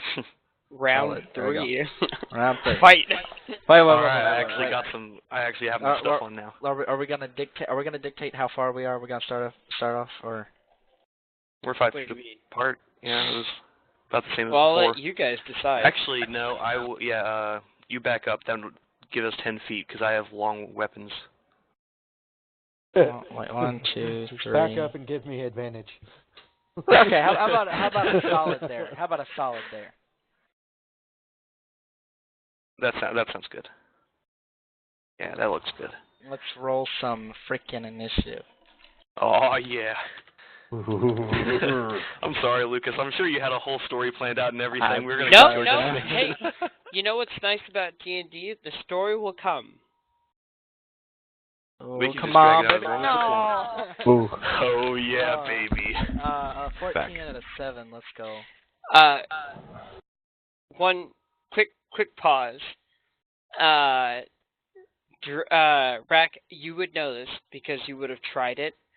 Your new spear, the shooting star. If you use its ability on the ship, that would not be wise. Considering Yeah, you I are already on left it in the captain's quarters. I was not doing a freaking fireball like. Okay, all right. I Me just too. wanted to make sure Yeah. because you would know this, and you only would not bring- want to endanger your turtle. The only thing I bring is my smith's pike. The spear of the charge is way too powerful. I might impale him and kill him. The smith's pike I can use a bit more versatile. Oh, but you know, an Firstly? 8-foot pike totally not gonna kill him. Yeah. Well, I mean, Totally there's a bit of 8-foot it's pike like with a big bronze it's blade like a at the end staff of it. I can use for the most part. It's a huge staff. It's a spear. But I'm a huge man, so it's like a normal quarterstaff to me. Pikes are much bigger than spears, but you wield it comfortably. Hmm Hey, DM, Yes. I know there's about to be a brawl going on, but I did just think of something, and I might have goofed up while I was brawling Placebo and Rake. Mm-hmm. I used Okay. my Kai Blast and my Energy Beam while I was wearing the gauntlets. You want me to roll to see if I You burnt the crap? did. I Oh did. my goodness. I'm sure I didn't- everybody that hasn't watched this video yet is screaming in the Yeah. comments. I We just will thought of that. rectify this mistake immediately. Wait, what's wrong with using your Kai Blast with your gloves? Because they might burn off. Do you want me to roll something? So you I did used, it twice or 3 times? I I think you did it Twice. Twice. Okay, go ahead and roll damage because you did a beam and a blast, right? Yes. Okay, so go ahead and roll damage, and I Or have if you a want, number. I can look up and tell you what they were. I'd just re-roll them. Okay. Might get lucky and roll low. I think some of them were pretty low, anyways. But okay, I rolled. First one's a 7, and the second one is a 14. Oh, wow. I had a number in mind, and that totally crushed the number. So, after that fight, just to retcon a little bit, and then we'll get back to business, the palms on the gloves are completely gone. You're going to need to do Are they some- still attached? Is everything Well, still... I mean, the metal riveting holds itself together, but now it is very uncomfortable to wear them because you're essentially wearing a folding steel contraption over your knuckles without the nice padding of the felt. After I Or watch not this felt, fight, please. I'm gonna go talk to Diana and see if she might be able to rectify it because we've been on the sea for a while. But carry on with the fight. Sorry to We'll interrupt. have that scene in a second. Okay. Okay, but first, round 3. So, John, I'm sure you know how this works. Yep. You guys, I'll do any describing you want, but if you guys want to, tell your story, tell your spells, do how you feel fit, just let the other one know when your turn ends, so that way we can keep this running fluidly. Excellent. Sounds good. User was moved to your channel. Alrighty. Why do we have 2 people recording? We don't. It's The not... cube left and came back, and I guess Oh, I just okay. used that. Yeah, it's no big deal. Okay. Oh, John, I wanted to do this since the day we met. Although my perspective of you has definitely changed. I'm more excited for a respectable fight than a death battle. Are you Alright, ready? so who got the higher initiative? He got I did 14. I 14. got a 7. Alright, big man, it's your move. All right. I would like to go into a rage. Okay. All right. And I charge at him with I kind of lift my pike up so that the butt end is facing him, and I sort of charge at him. And You charge at him with the butt of your pike. oh yeah, I've lifted it up and Okay. so like the spear end is facing where my back's facing, like it's like a perfect line above my head. And so the butt end's just kind of like, if I had ran into him, then the butt end would just hit his head. Right. So I'm not planning on slashing him and cutting him up. Well, I'd imagine that you just took the spear and flipped it over, so you're kind of holding the front end and pointing with the back end. Yeah. So it's Okay, all right. Yeah, except it's just above my head instead of at my waist. Yeah, that's fine. That works. All right. And I charge at him, moving 15 feet. And right before I am about to make contact, I swing it so that the User disconnected from your channel. the steel or wood end, like the actual rod, would Right. slam into his side. Okay. Roll for attack. Oh boy. Let's see.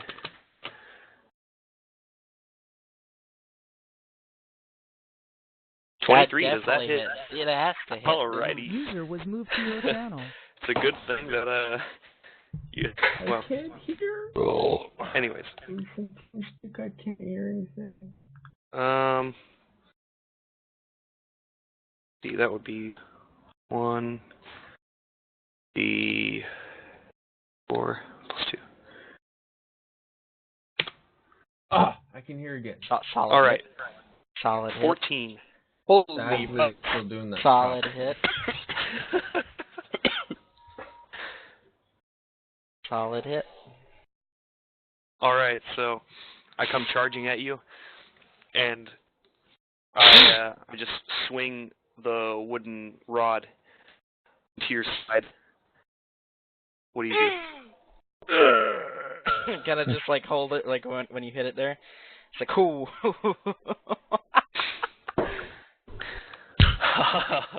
I love it, John.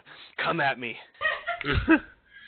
And now that swung it at you like that, the butt end is facing you, but it is I'm still holding it like a regular pike, just upside down at my waist.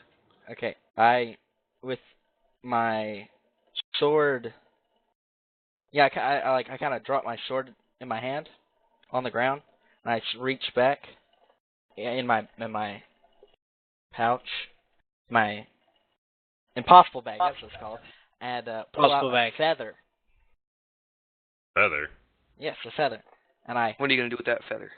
And I kind of drop it in front of you, and like it's like He's gonna slowly. tickle you. It's slowly falling in the ground, like right when it gets like in your mid chest. I pull my fingers together, and I say, what did I do? I gotta double check the spell. At this, I'm kind of like put off. I'm just kind of like confused because you just pulled out a feather and dropped it. When I curl my hand in a fist, the feather bursts into 1,000 pieces around you, and they all fall down slowly. And then and then I say, "What rhymes with boo and really stinks? You." Oh. Roll a 60 points of damage. No, roll a wisdom saving throw. Oh, okay, so that would. Oh man, I don't do many saving throws. What's the procedure for that? It's just 8 plus next to your where it says saving A throw. D20 plus your wisdom modifier. Oh, okay. Well, isn't there a save? Or Yeah, no, there's it's just just a a save. I know the save. Okay, I'm sorry. Just Well, on your character sheet. Rack, question. Is your, next to the wisdom modifier where it says save, is that box checked? No, it's not. Yeah, no. Okay, The then saving it's throw just your is wisdom still just the modifier. modifier. Okay. Oh. Oh, natural 1. Oh crap! My intelligence is enough for this. Mike's muted, babe. I don't understand. Mike's muted. Does that particularly? I Does put that it up particularly? by accident. Is there any like critical like rolls that we have to roll for that? Well, I don't even know what spell you're casting. I think I know. I'm casting Tasha's Hideous Laughter.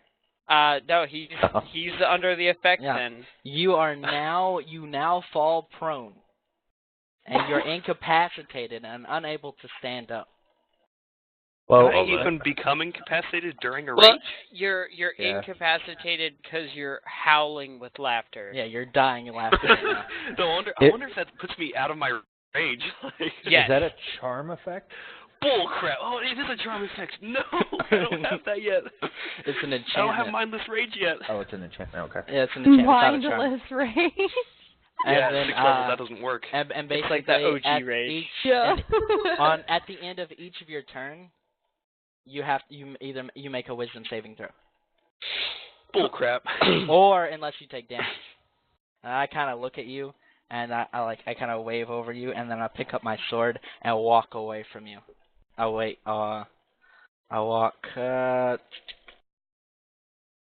right there. All right, I'll walk behind you. I look towards Placidity and Draku, and now it's your turn. Attack of opportunity, though.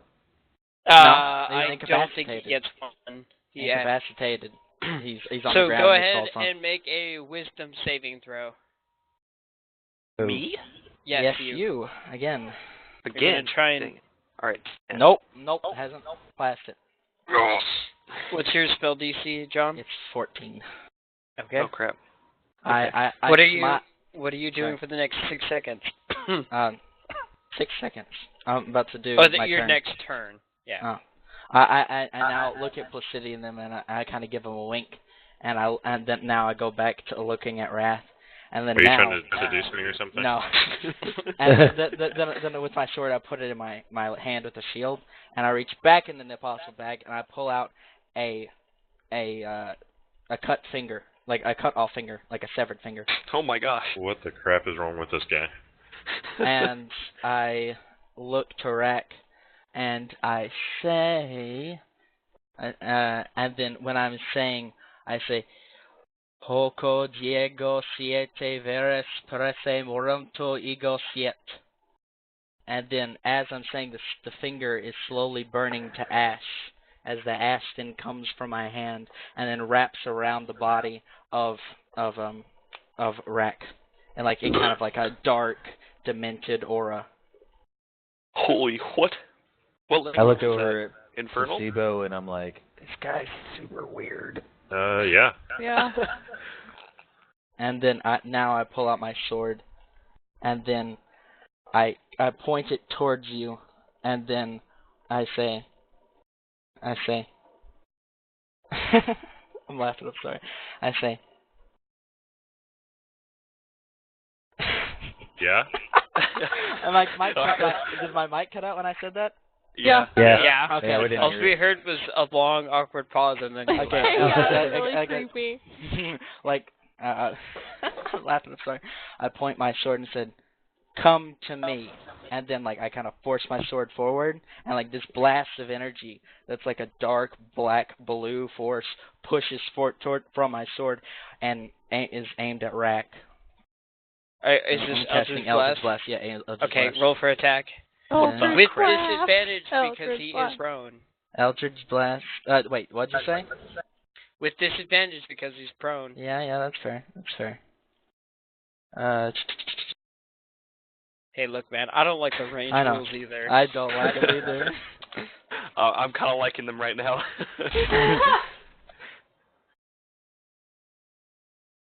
As a eternal bow wielder myself, I do not That's like a them. 21. That's one. That's one roll. Okay. I know. Come on, baby. 11. Yes, it doesn't hit. I missed. So you, as Rack is howling with laughter, he's kind of like arched up on his back, and he starts rolling around the floor. And as you're trying to make a very impressive show of power, you almost do like a no-look shot through your sword as your Eldritch Blast releases, and he laughs and rolls out of the way. Not Wait, does he intentionally. do any damage to the ship? Yeah, No, some of the no, deck. wait, is it? Yeah, Eldritch Blast, dude. Yeah, Eldritch Blast for yeah, sure. that's fair. Where the God. beam That's of bad. this ethereal energy You hits just lost a your couple only of the friend. deck boards crack, but it looks like it's gonna be okay. But you have to make a save now. Wait, before that, I gotta look sorry. at something real quick. No, Not you to cannot save cast friends. mending in the same turn. No, that's not what I'm gonna look at. Oh shit. No, never mind.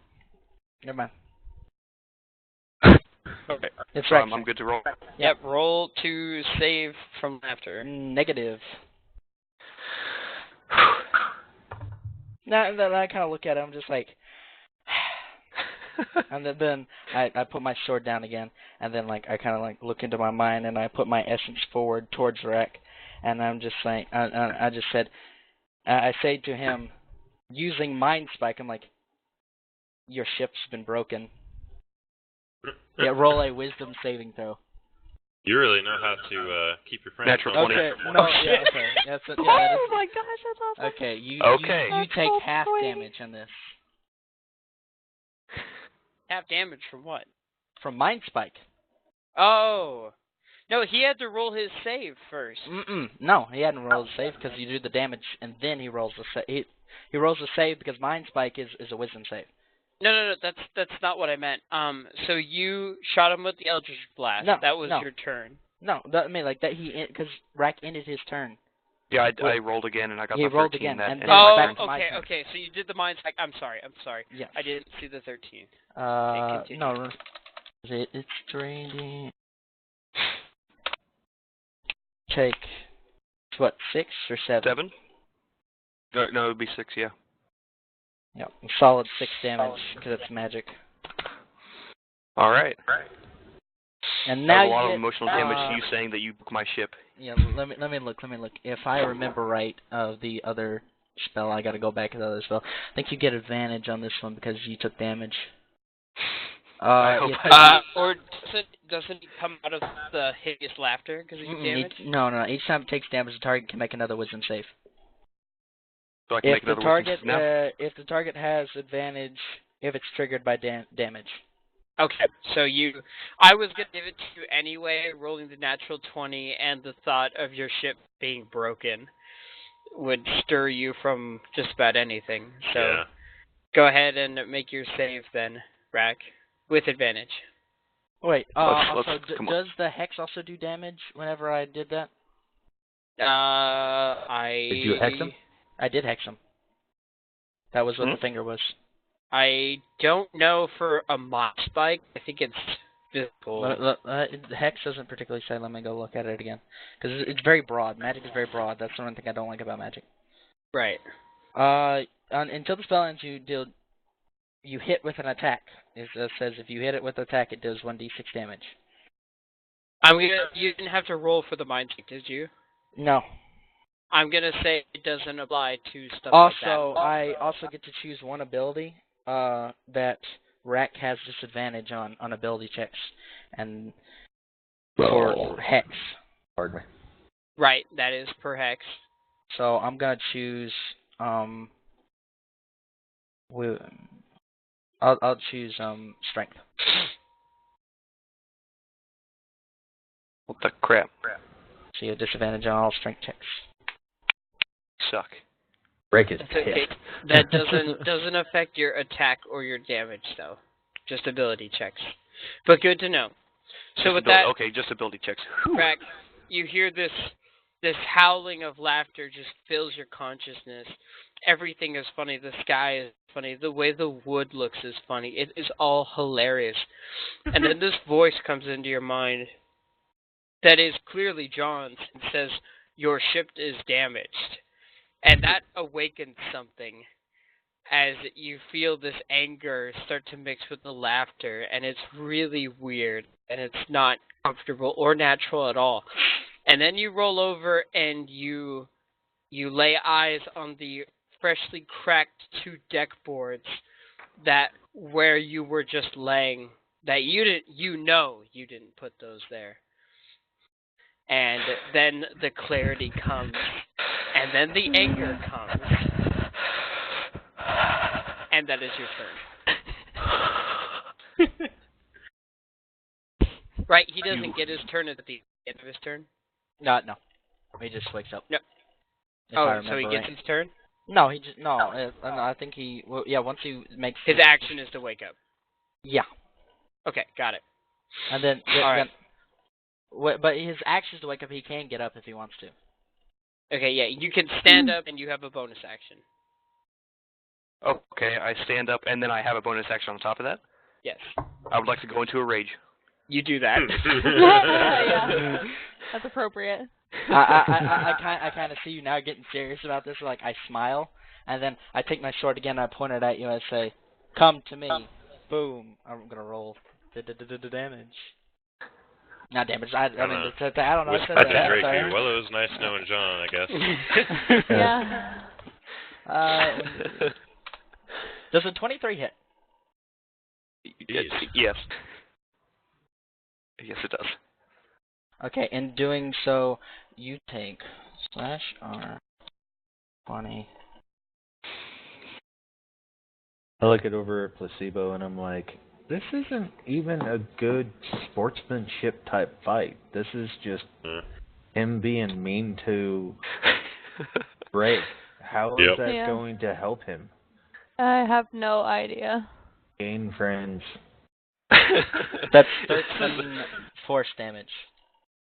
13, so that would be 6, or Is it No, only 30 damage it's that's half? magical. I'm on my Oh, magical. okay. All right, that's what I thought. And then with that, you are now pushed 10 feet towards me. Oh, okay. Well, I'm right next to you. And now from that, since I discussed it with Lucas, doesn't I get an attack of opportunity because he come towards me? I thought we said no, Dad. No, I thought you said you really liked that idea. Well, it's only fair. A roll of deception. It's only fair. This, I mean, since I had like my sword out when I said come to me, he would like come into the sword. You know what? Yeah, we'll allow it. And also, Yeah. I got to roll necrotic damage. yeah, it's only fair. Plus, I mean, Swift just made his character, and it's already gonna die soon, so Yeah, I know, he right? might as well have fun. Okay, 2 necrotic damage on top of that, and I'm gonna roll for the sword. Okay, so 15 more. Plus 3 for the sword. 13, I'm gonna assume does not hit. Nope. Okay, you parry it. Okay, so I just take 15 damage. Yep. Jeez, I'm at 39. But now it's your turn. So And I'm in a rage. Finally. I just have this like wide grin on me, like everything's so playful and everything like that. I just say, "You think this is funny?" And then I spin my pike around so that the blade edge is facing him. Get done. And then I grab it with 2 hands and I shove it straight toward his chest. Okay, roll for attack. I'm gonna laugh at this like a nat 1. Nat 2, Aw. so I mean, close enough. That's negatory. I don't miss. I don't hit. I'm sorry. It's close though. So John, seeing that now all the trickery, fun, and games might be over, Yeah. you get your shield ready and are able to parry the spear, and it glances off your shield and sticks into the deck of the ship Damaging the ship again? a little bit. Oh. But you're gonna have to think of it this way. It wasn't him that damaged You it made. this time.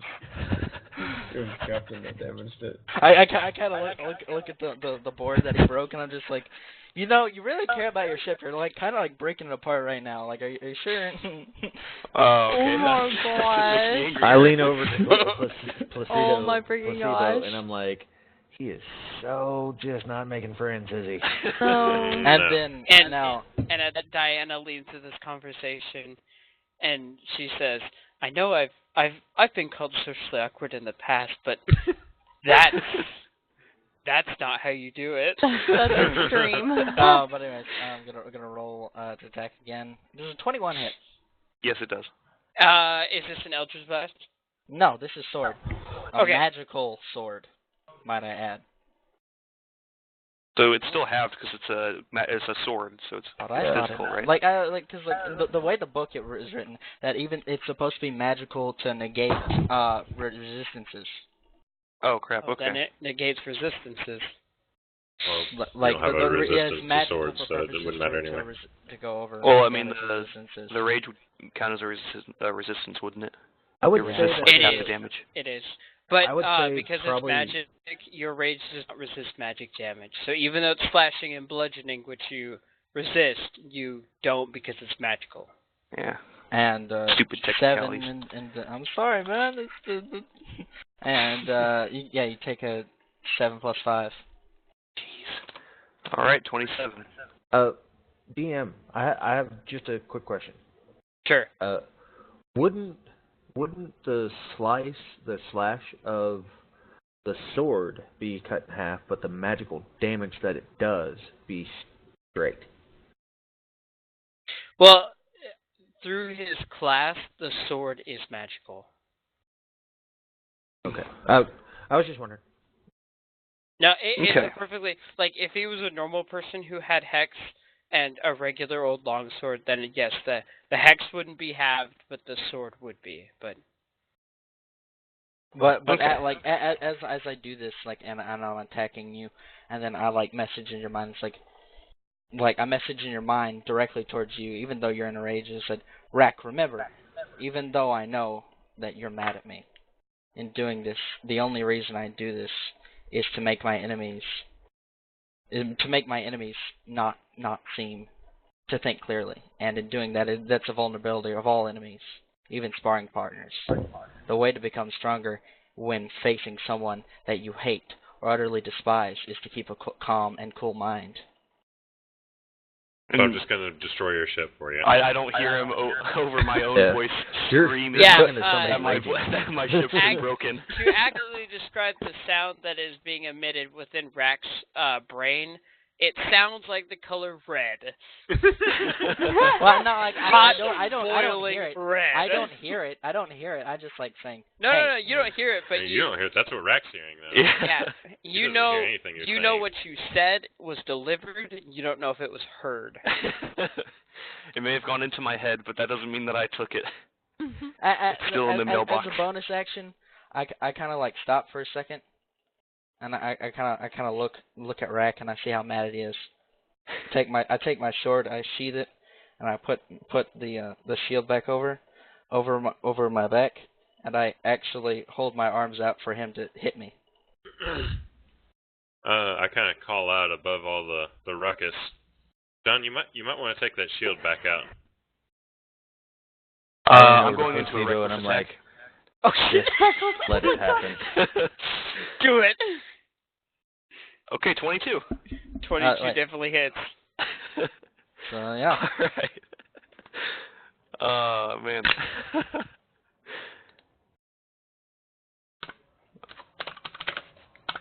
$1d10. All right, 11.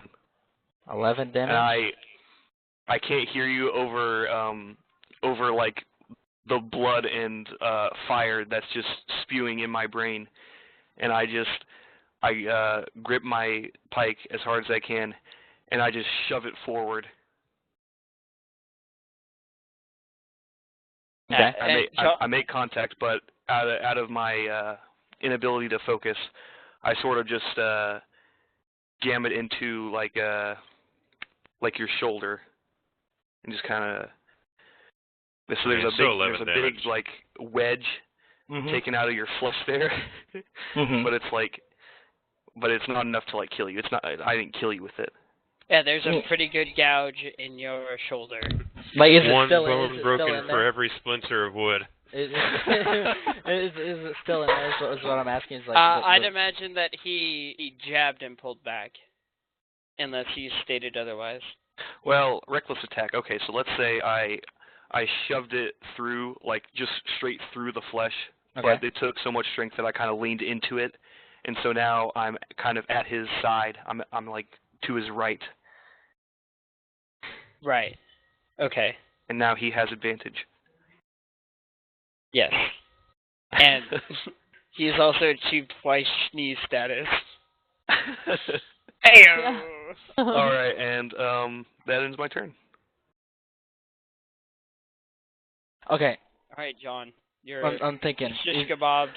And Okay, if I'm not mistaken, out of spells too. Yes, I am. So I actually like, other than of course the other one that I can. No, use. I know what you have, but the big guns have been pulled. The big guns have been pulled. The warlocks are kind of a glass cannon, not really, but kind of sort of.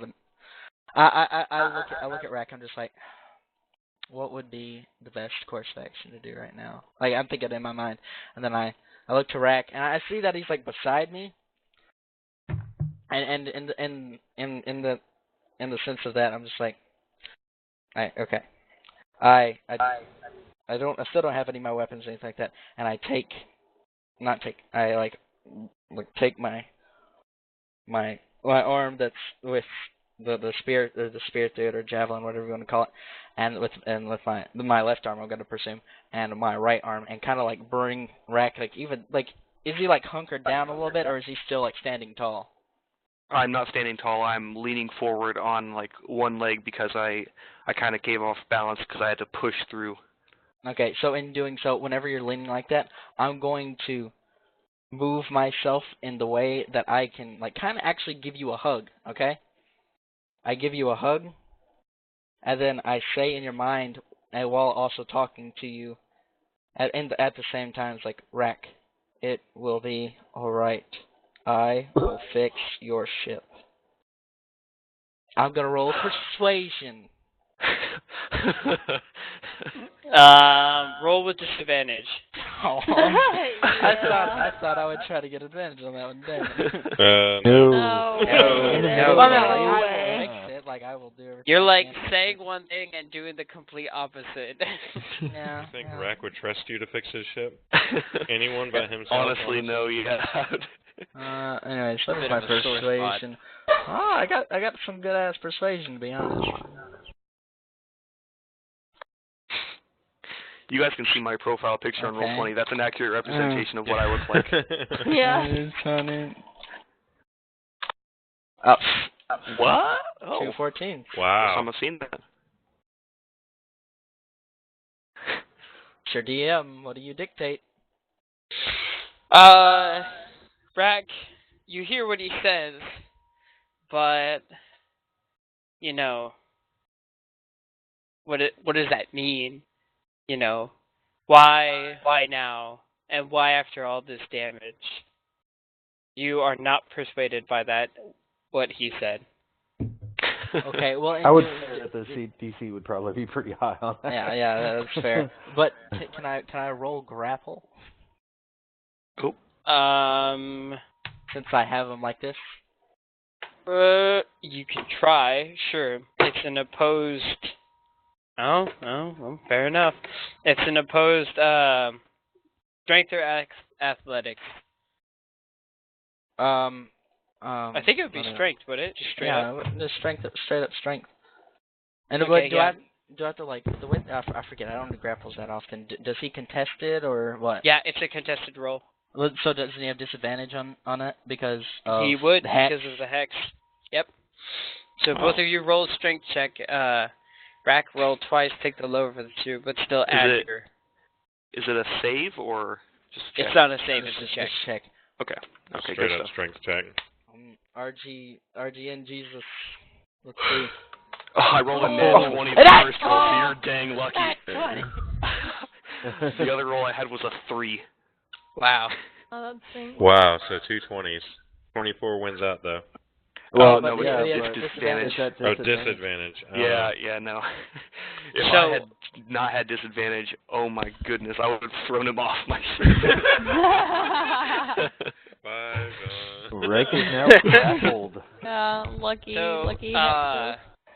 so essentially, John, you move the spear, like, move yourself deeper in on the spear. Sure. And get a good hold around Rack, and that's your turn.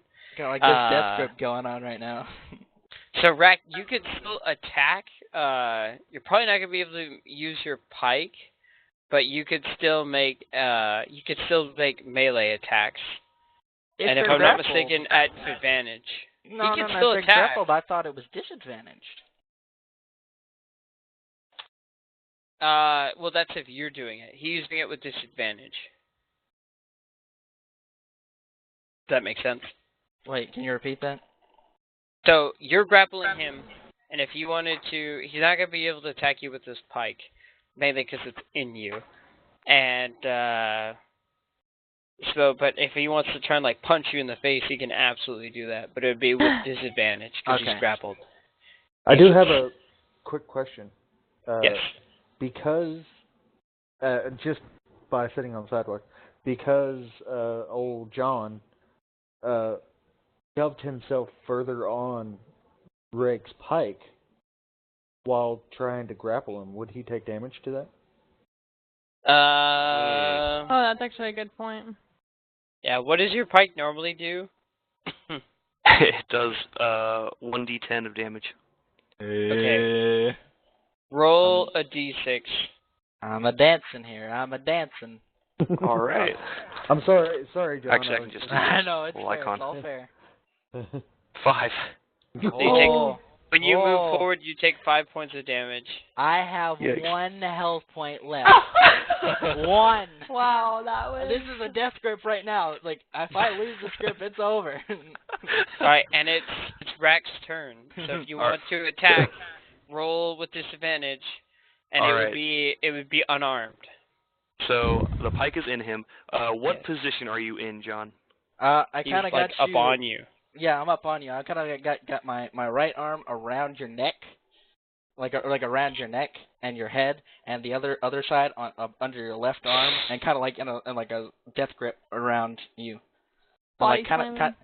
of like in like a half Nelson kind of deal.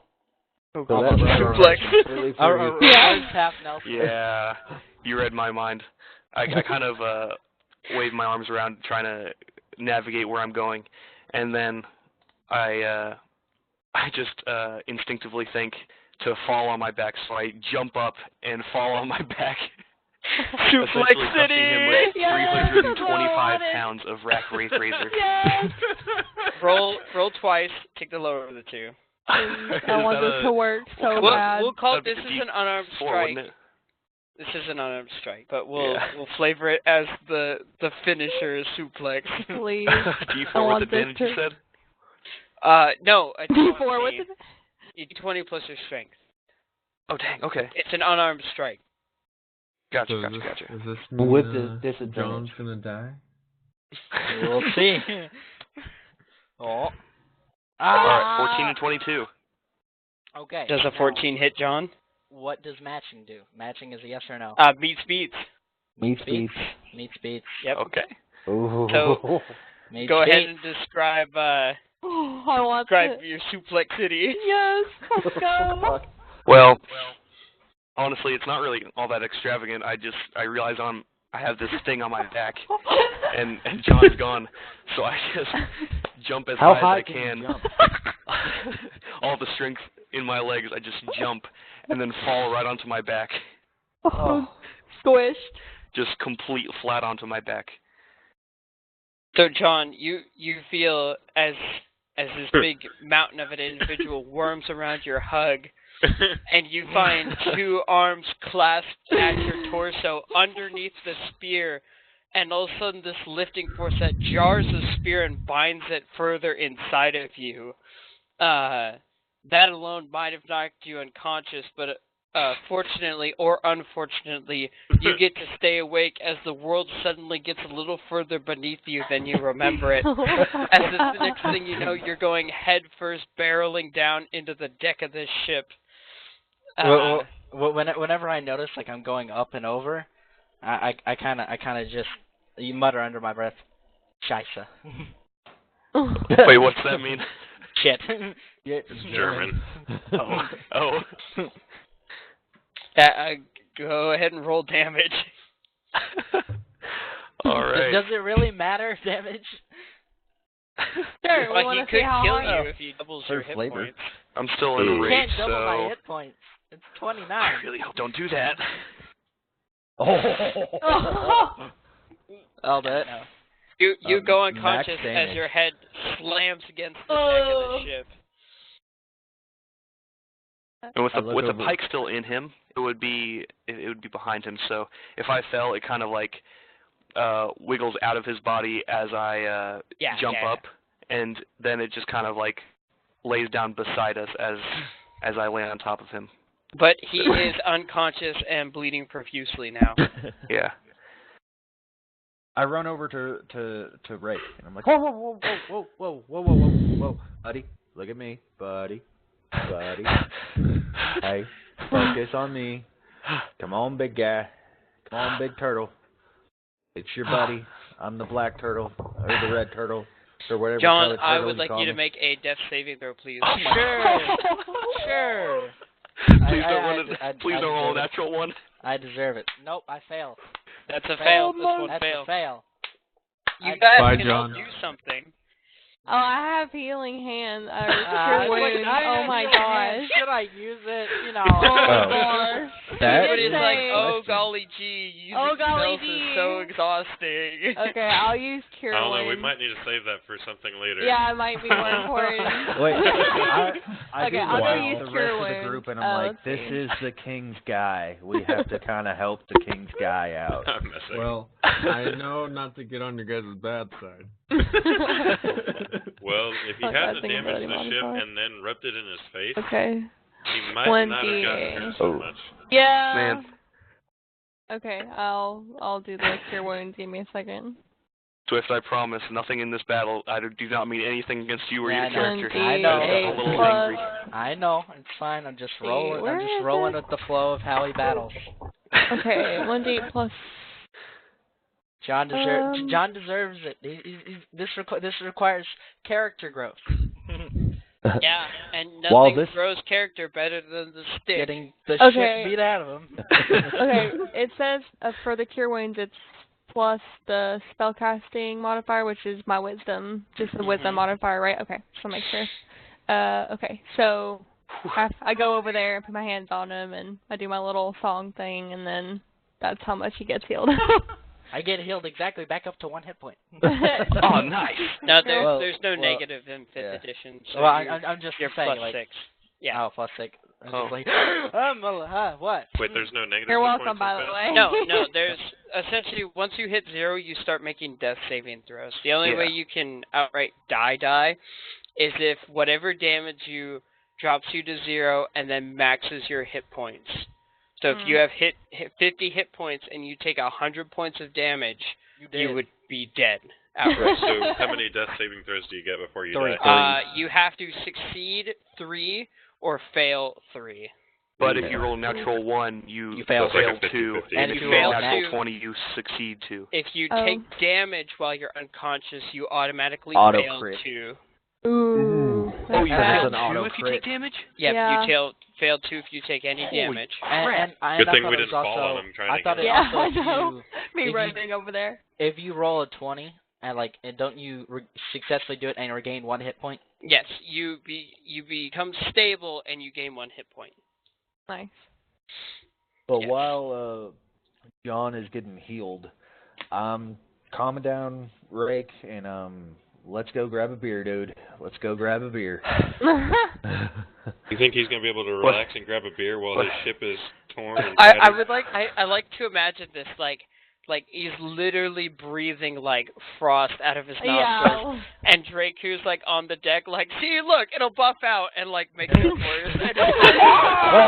No, I'm not making it worse. I'm just grabbing him No, a beer. but like incidentally, like you didn't mean to, but it just happened. That would be so funny. Or I just hand him a beer. I don't say, hey, let's go. I just hand him a beer. So John, I take a big swig Yeah. of it, Yeah. and I just look over at John, and I look down because I felt really bad about what I did to him in my rage. before your consciousness returns to you, you find yourself once again in an alien field of stars, surrounded by many millions and millions of tiny little lights that make up some other portion of the universe, and various constellations that are scattered across this foreign field of sky. And once again, at a distance, you see the unmistakable shadowed figure appear. And you can see the shadows well enough, and you can see it shakes its head, and then it puts a hand to its forehead. John, I've seen a lot of things in my time. I can't say that was the brightest.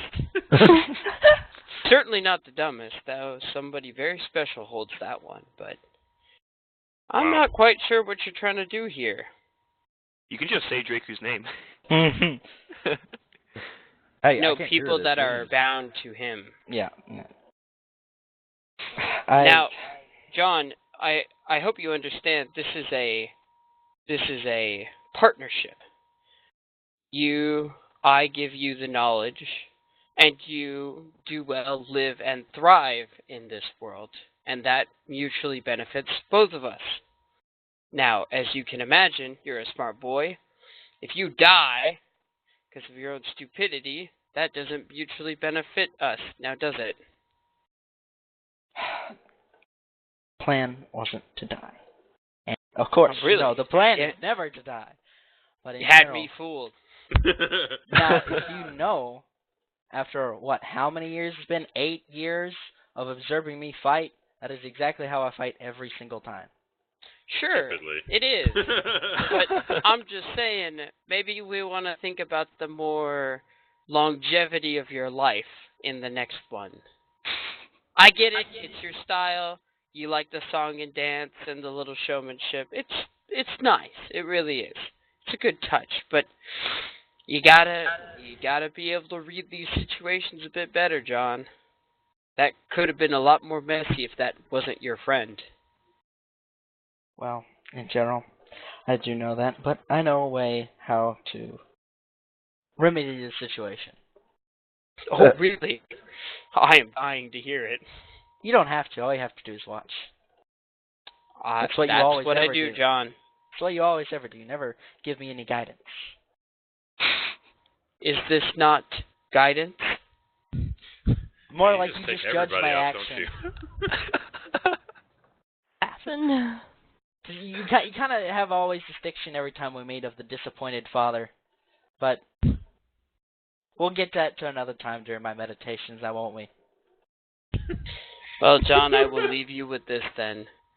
Don't give me a reason to be disappointed. And at that, you snap back to consciousness. Ooh, damn. Oofa. But like whenever I come back to conscious, like my lower body, not my lower body, that's a lie. Sorry, my chest area kind of like raises up, like, hey, So, I'm Are you okay? I died there for a second. Yeah, you kind of did. That was well deserved. Yeah, in just general. a little bit. Now, and I kind of like I take both my shoulders and I pull them back over and like rotate all like my shoulders, and you just hear like this rapid popping. Oh. And then I pop both my necks and just like. Both of your necks? I thought of my neck. No, sorry, both ways. Sorry, my neck both ways. This explains a lot. Wide neck. Like, wait a second. Long neck boy John here. Wide neck boy, more like. But like I just go, like to the left and to the right, like, and then like I kind of stand up. And when I stand up, you hear like my spine, like section by section, pop back into place. You kind of roll the arm around in the shoulder, and where that spear once was, it is no more, and it feels almost good as new. There's still an odd tenderness to it from the magic's effect. You've heard and studied that tends to go away after some time, but it has been said to take it easy on such devices after such a critical injury on them. But other than that, you are fine. And I kind of look over at Diana, and I look down at my gloves, and I'm like, "Hey, Diana."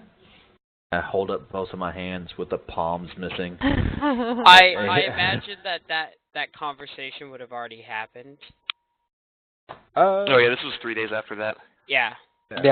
So, what all happened whenever I showed her my gloves? Okay, she would have showed you the elixir that she was working on to try and prevent them from burning up. And she says, well, I don't have any spare fleece on hand. I have other cloths if you're okay with that. It should hold the... Well, they're not enchanted. They're just metal, huh? Well, if you're okay with the aesthetics, I'm sorry, I guess it could be sewn back together, patched at least. I'm good with that. Whatever you want to do. I'm gonna ask real quick. I'm gonna assume Diana has talked about this whenever I was like working with her in alchemy, right?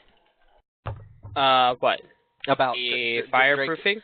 No, about like Drake's Drake-who's like palms. I mean the issue like the felt has gone away, the protective stuff on the inside. Yeah, probably. Yeah, I'd imagine so. So I would say to her, I do have some silk if you want to replace it with that. What is it? What do you think, Draco? You want to wear some silk gloves? Mm-hmm. Feel all nice. Silk? Yeah, silk is the inside of the glove. Would that all fanciful? Well, I mean, would that? I want comfort and them to work. Like well, I can use. correct me if I'm wrong, Lucas. The way that the glove works is like the leather on the outside, and on the inside it's like the felt feel stuff, right? Or how it was. Yeah. Well, they didn't have a leather binding. It was just a fleece because it was thick enough to hold all the pieces together. Silk would definitely need maybe that could be a liner to something. Okay, I thought it was a leather glove or. Okay, never mind. I thought you meant like. But you could not rivet. You could not rivet steel plates to silk. That's not going to work. Okay, no. I thought you said it was on there was like leather, then on the inside it was like the felt stuff. No, imagine like a fleece glove, and then with steel plates essentially like riveted to it. Okay, never mind then. Or stitched to it. How far away are we from place we're going? Komar, 3 days. Just enough time for another fight. Okay. Well, seems to happen in intervals of 3 days. All right. Would I ask her if Kumar would have some fleece to replace it, and then if she can do it then? I'm definitely. Komar is as big, if not maybe a little bigger city than Vorpal Solid. It would definitely have fleece. Okay. I tell her, perfect your spell, or perfect Get your good, enchantment, whatever you can do, and I will acquire more fleece in wherever we're going, and then we can use it on the fleece whenever I get it. And she says, okay, hopefully this fireproofing should be ready to go, and once you get the gloves repaired, we could apply the elixir and see if it works. Yeah, we should. I will try to get them repaired while we're at Kumar. And with that, Diana looks at you, Alora, and pulls back her right sleeve, and those 3 metallic balls start to take up their orbit and emitting electrical sparks. And she says, well, everybody else says you want to go? And she clenches her fist and they start orbiting extremely fast. And they start, humming as this electrical charge fills the air around you. Oh. And she opens her hand and they return back and she pulls her sleeve down and she says, I'm just kidding. Well, apparently this mood is infectious. Yes, I would agree. There was a couple of times that I wish that my strength was better, that my strength was better than my bow shots. I am just staring at this whole thing, kind of dazed and melting, just at the thought of Diana being all powerful, and I'm like, and I kind of put my jaw back up to where it should be, and slightly lean and get out of the room real quick. Right. Because I might have half of an erection. Yeah, roll for chub. Yeah. What do I roll? What do you roll for that? Polo, should I? You want to open this can now? Let's open you're the out can. of spells. You're out of spells. I can wait 30 minutes. That's all Who I does gotta he wait. want to fight? Okay. Well, no, this was 3 days prior, anyways. All right. So yeah. I'm gonna say for the sake of time, hold that. Oh, come on! Because we've been waiting. How would it be on the boat?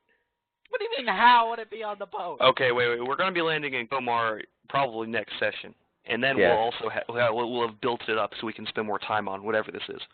I was hoping that we could get there this session. Didn't this We're Let gonna get to Komar. me phrase this question again. Is there anything that anybody would like to happen on the last 3 days of the journey? I just want to point out, and I think it's funny, that we started this session with Lucas saying there's nothing really of interest happening on the boat. It's going to take 2 weeks to get there. Do you guys want to do anything real quick before we get to Komar? Real quick. And then, Hey, One session later. All right, truly, guys, we're almost there. this is the magic of D&D. Like, I love D&D. all You of can this, make I nothing had out of anything. no idea was going to happen. The That's only nothing thing out of that I anything. knew was going to happen is you guys were going to be on a boat, and me and Thea were going to have a little scene.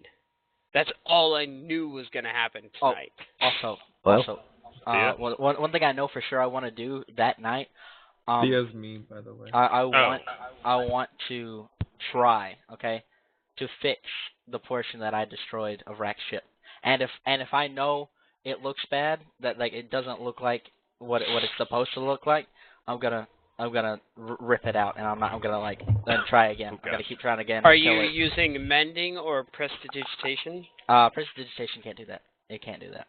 Okay. That's why I was gonna be like, I can't do that. I'm gonna do it by hand. Would mending work? No, I don't have it. Mending would work. I don't think anybody here has that spell. I don't have that. Nope. So I'm gonna do it by hand until it's right. All night. Okay. Roll a. Let me look at the stats here. Let me pick one. Maybe like dexterity. Roll a.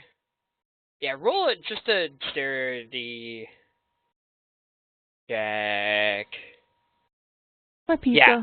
Did you Roll a dexterity check because this is very handsy, very delicate work. 18. Okay, so with that, you're able to sand, do a little roughing, and the spot where the spear or the pike glanced off your shield and stuck into the deck, you're almost able to make that. To you, it looks pretty good. Like there's still a little scratch, but you don't know if he's got any like wood putty or something to fill in the holes. But excuse me. You're not tired, I am. I'm not tired. I'm not tired. But the overall roughness of the hole isn't so bad. Okay, and what about the other one? Because there was 2 holes. I would say with an 18, you're only able to make that one I just mentioned look nice. Staying the up other all night? one, those woods, well, the boards are cracked. And there's a certain amount of sealing and feathering and interlocking pieces that went into the deck of this ship. Somebody thought really long and hard about how to build this thing, and you weren't the one who built it, so you're not quite sure how the pieces go back together.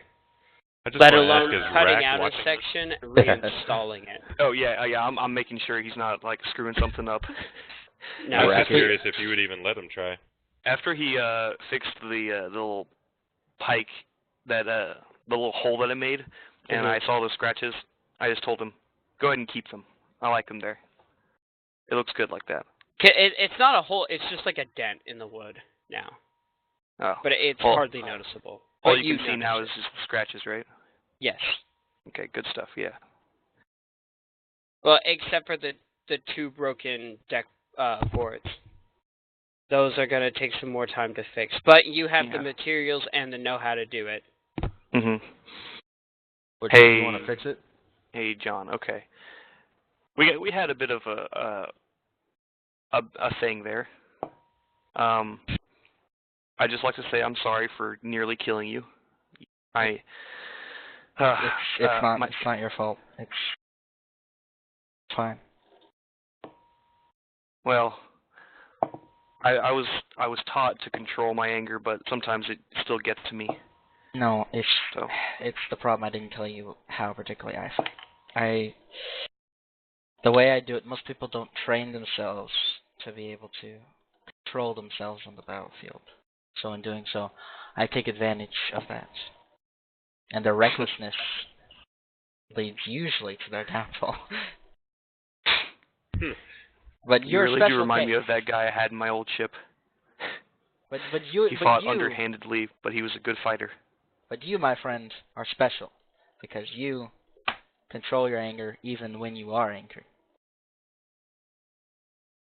You focus your anger on a point. I try to. But I also hurt my friend. Yes, even though you fight underhandedly and you come off as a douche to the rest of the party.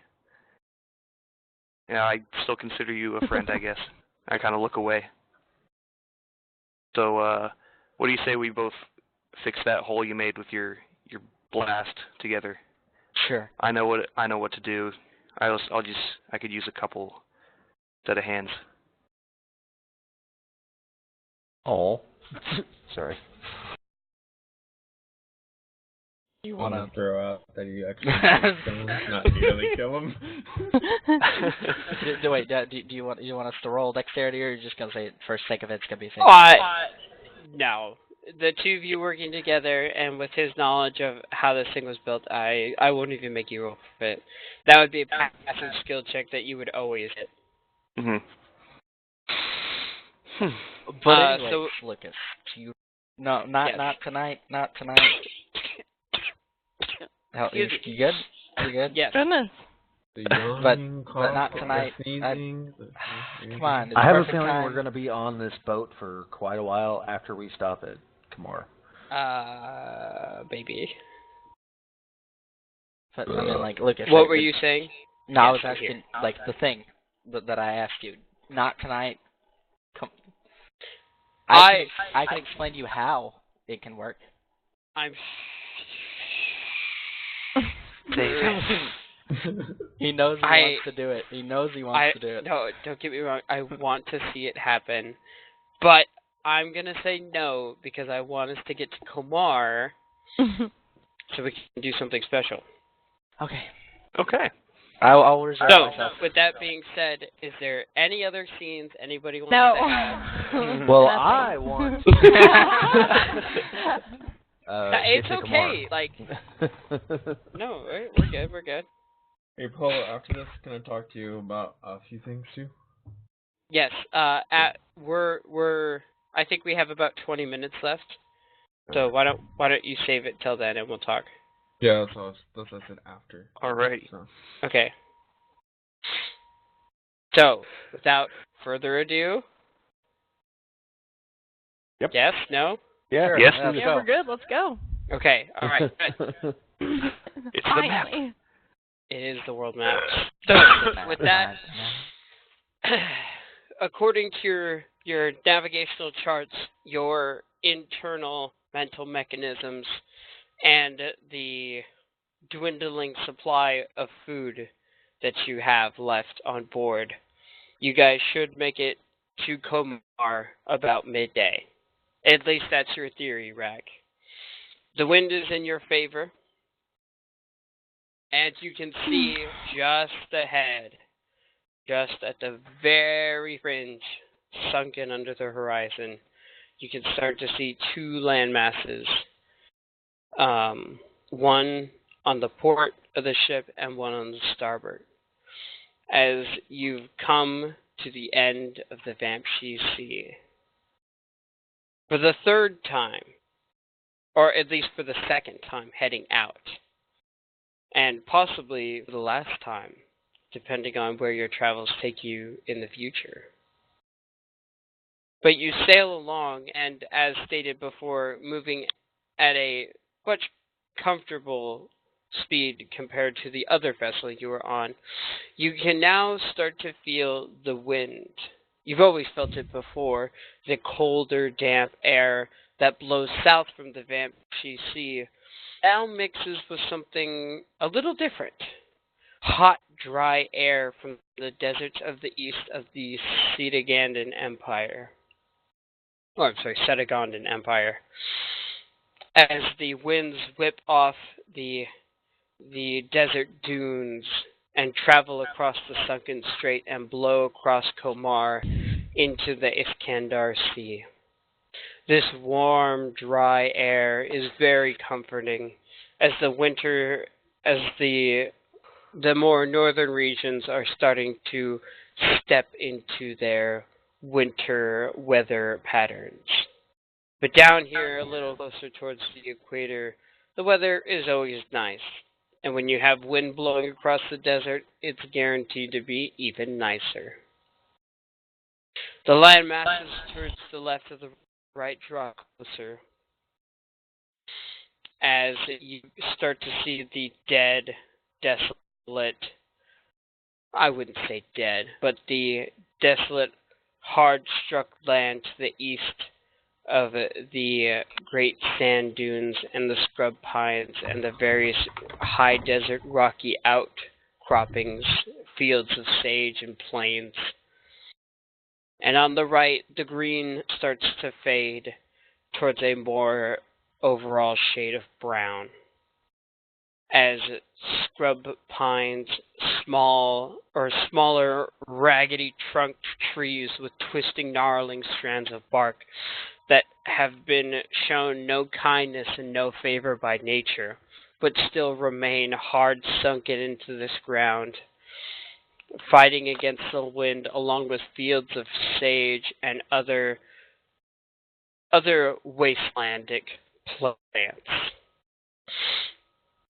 The air is warm here, as I mentioned. The breeze that blows through the sunken strait makes for a natural, kind of almost like the tide itself, in the winter pushing out towards the Iskandar Sea, and in the summer pushing into the Vamshi.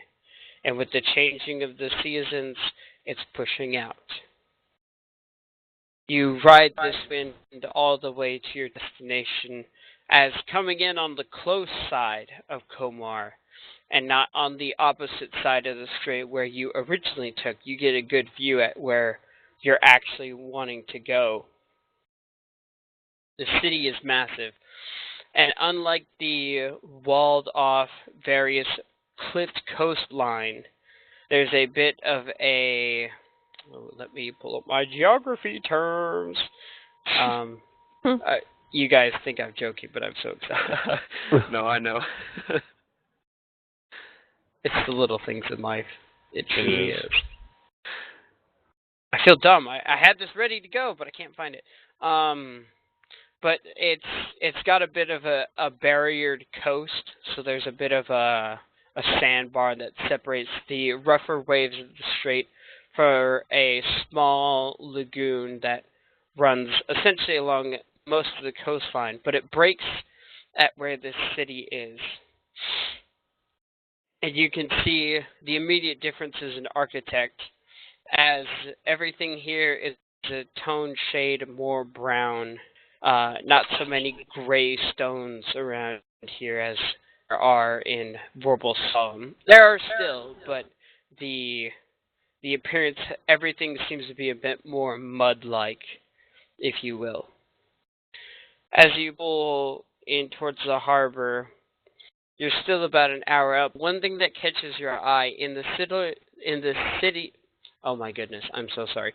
In the middle of this sprawling city, there is a massive structure. You're not quite sure how large, but just judging by how tall it stands in the air, it must be at least about 100 feet tall. Dang. A gray stone-stepped period, a bit like what we have in our world with the ancient Mayans, only without the stairs on the middle of the slopes. Massive stone steps that ascend way at a much steeper grade than a human certainly could. Almost like giant stair steps. But as you close into this city, or into the port of this city, with this odd ghostly structure sitting in the middle of it, the low-lying walls that surround the city, the various sights and sounds of a distant culture most of you have not yet visited. You are now arriving at Komar. And that is where we're going to cut it for tonight. Thank you, everybody who stayed tuned and watched with us. You are all wonderful, and we hope to see you next time. Bye-bye! Any Bye closing there. remarks? Goodbye. Bye. Bye. Not yet.